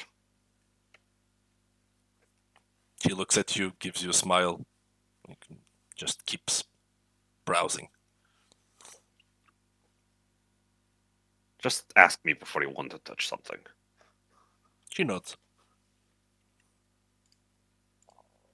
Occam keeps reading. Okay. While he waits for the body or Beatrix to arrive. The rest of the passage in the Book of Nod is one that is familiar to many kindred. As for the rest of it reads, "And you will know these last times by the time of thin blood, which will mark vampires that cannot beget. You will know them by the clanless, who will come to rule. You will know them by the wild ones, who will hunt us even in the strongest city. You will know them by the awakening of some of the eldest. The crone will awaken and consume all. You will know these times, for a black hand will rise up and choke all those who oppose it. And those who eat heart's blood will flourish, and the kindred will crowd each to his own, and vitae will be as rare as diamonds. Mark these signs, they are coming. Gehenna will be on earth. Mark the shadow which flies, mark the dragon which rises. Mark the darkness which moves, mark the shadow of the moon. Mark the angel that dies, mark the maiden who weeps, mark the children embraced, mark the clanless who run. The rest of it is the end of the so-called prophecy of the end of times. Familiar to you at this point, but no further references to Moon or the ritual or whatever Kamar might be pop in here. Can I get a transcript of that? Like a copy paste? Sure. I will take care of that. Don't worry. Thank you. No worries. Okay. As for Beckett's journal, I posted on Discord. Yeah.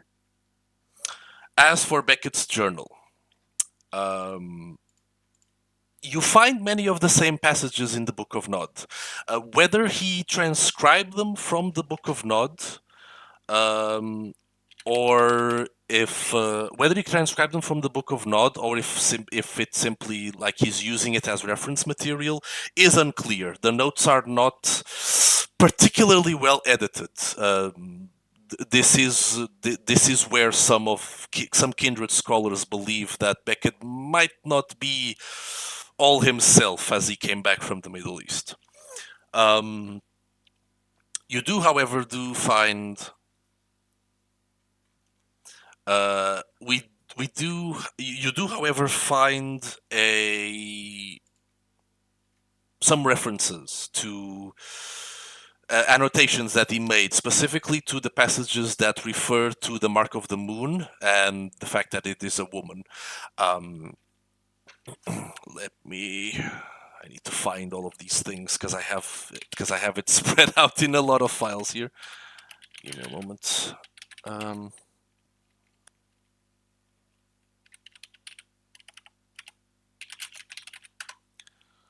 Okay.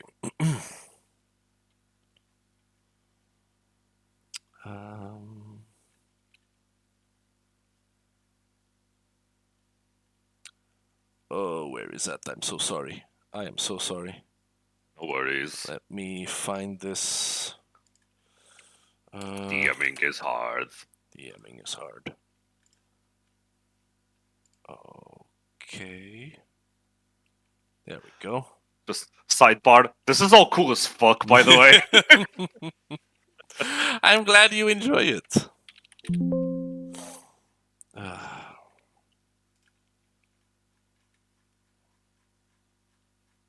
Oh, Jesus Christ.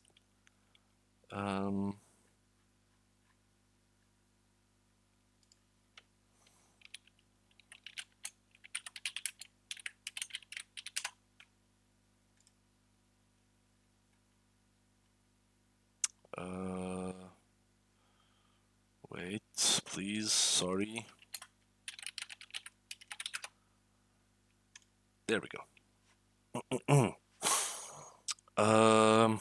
So a couple of notes that you find in the diary. A quote from it, from the annotations. Mark of the moon isn't exactly clear cut. It might refer to a birthmark or the phase of the moon during birth or embrace. It could also mean she is a seer, a werewolf descendant, or a member of Clan Malkavian. This ambiguity hasn't stopped some kindred of looking for the last daughter. The title is taken to imply that before Gehenna, the human race will decline or begin to die off. Days of Fire particularly interprets this as a precipitous drop in female fertility rates, but this is very unclear. He then proceeds to theorize on some people that this might be referring to. The diary itself seems to have had several annotations that were scribbled off. One name that you see is Maxime, which is a reference to a thin blood that Beckett claims to have came into contact with during his time in the Middle East. He claimed that he also possessed a mark, a moon birthmark on him. That's all that you find. Nothing in regards to the ritual or the pieces that Harold Jenkins discovered.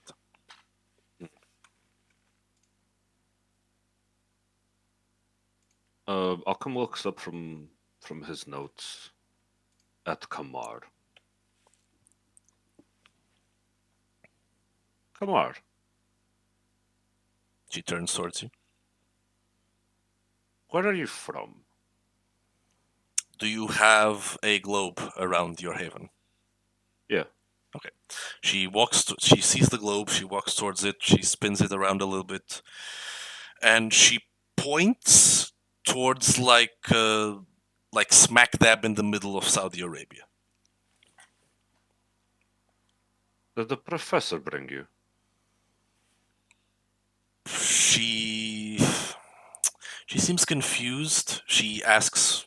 She extends her hand, asks for your phone again. He gives her like a notepad and a pen. She takes the notepad and the pen.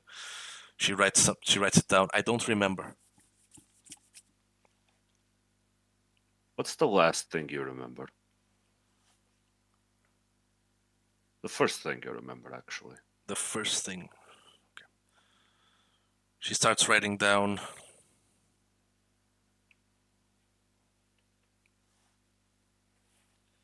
I think I remember my mother, and then it's all blank. I was with Harold in a boat? Question mark. Then we were here, and I found you. It's all a blur. Does the name Maxine say anything to you?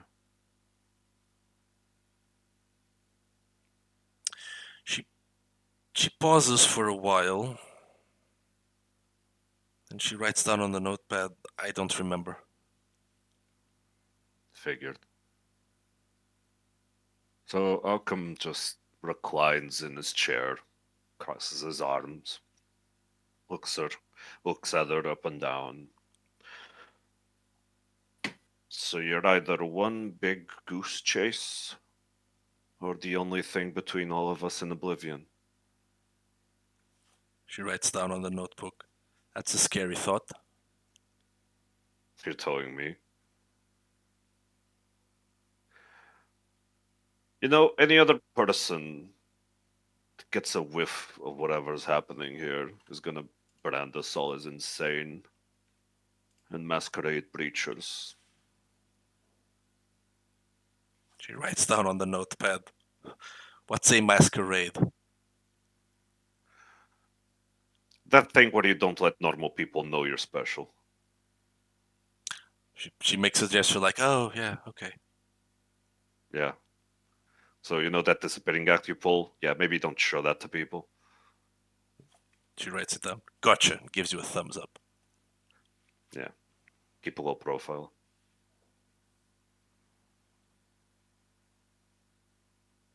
We're all fucked. She writes down on the notepad. Why?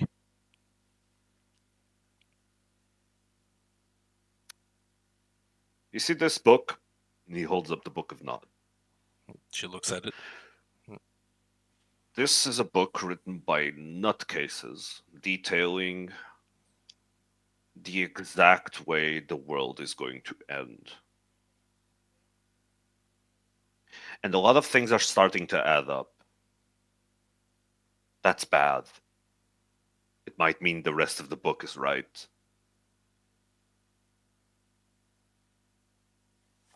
She And writes it down. says here, Yeah. No. Yeah. What does she write? She writes down on a notepad.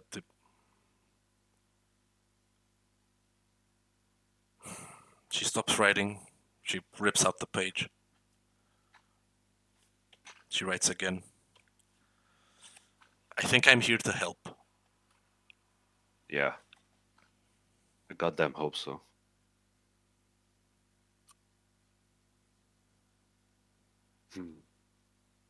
She writes down on the notepad again.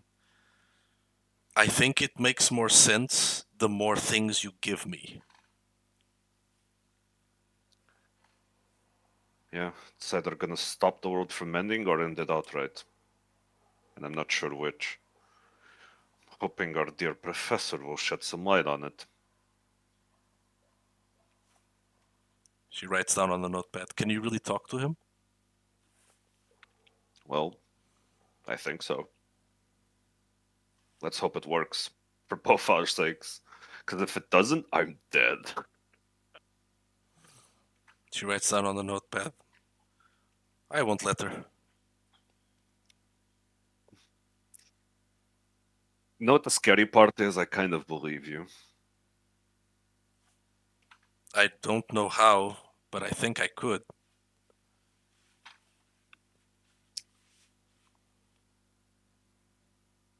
What the fuck are we getting ourselves into? She writes down on the notepad. She's coming. I'm gonna hide, but I'll be here. You do that. And you hear I'll head upstairs. you hear you hear a knock at the door. The front door of the Front door. of the shop, right? Yeah. Yeah. Okay. Alchem comes out of his haven, closes the warded door behind him, and heads to the front door of the shop. All right. As you head to the front door of the shop, you see Beatrix and someone else, and they're like lifting up a sort of like rectangular like case. It's not a coffin, though. It's like rectangular in shape and seems to be like something you'd find like in the backstage of a band. You know, like something you'd keep like sound hardware in.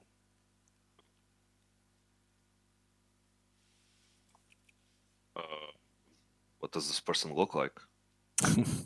You can't get a good view from here. He's seems to be slightly obscured by the case they're holding up. Blind. Yeah, fair.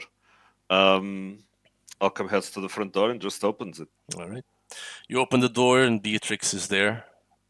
Scourged the Camarilla, Clan La Sombra. She's as scary as she was the night you encountered her in the Anarch meeting. Though her eyes are a clear color for now. So, this better work. Hoping it does. Otherwise, we're all fucked. And she steps inside. And you see as, like, the other person wheels in, like, the big rectangular case, and you see a man, bald, with a scar on its face. Oh boy. With a scar on its face, wearing a leather coat, and he puts the case down there with the wheelbarrow, and he turns towards you. He's a tall man, and he gives you like a little smile. He looks down at you. So, little man, what is your deal? And this is where we shall pause our vampire story No, for dude! now. You asshole! You motherfucker!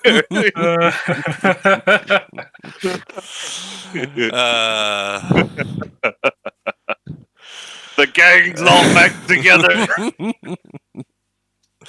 That's good. Yeah, but for now we shall pause the story here, as it's already 8 o'clock, and That was good. That went. good. That was not what I expected was going to happen at all. Like you I handled. threw you a curveball, You didn't I?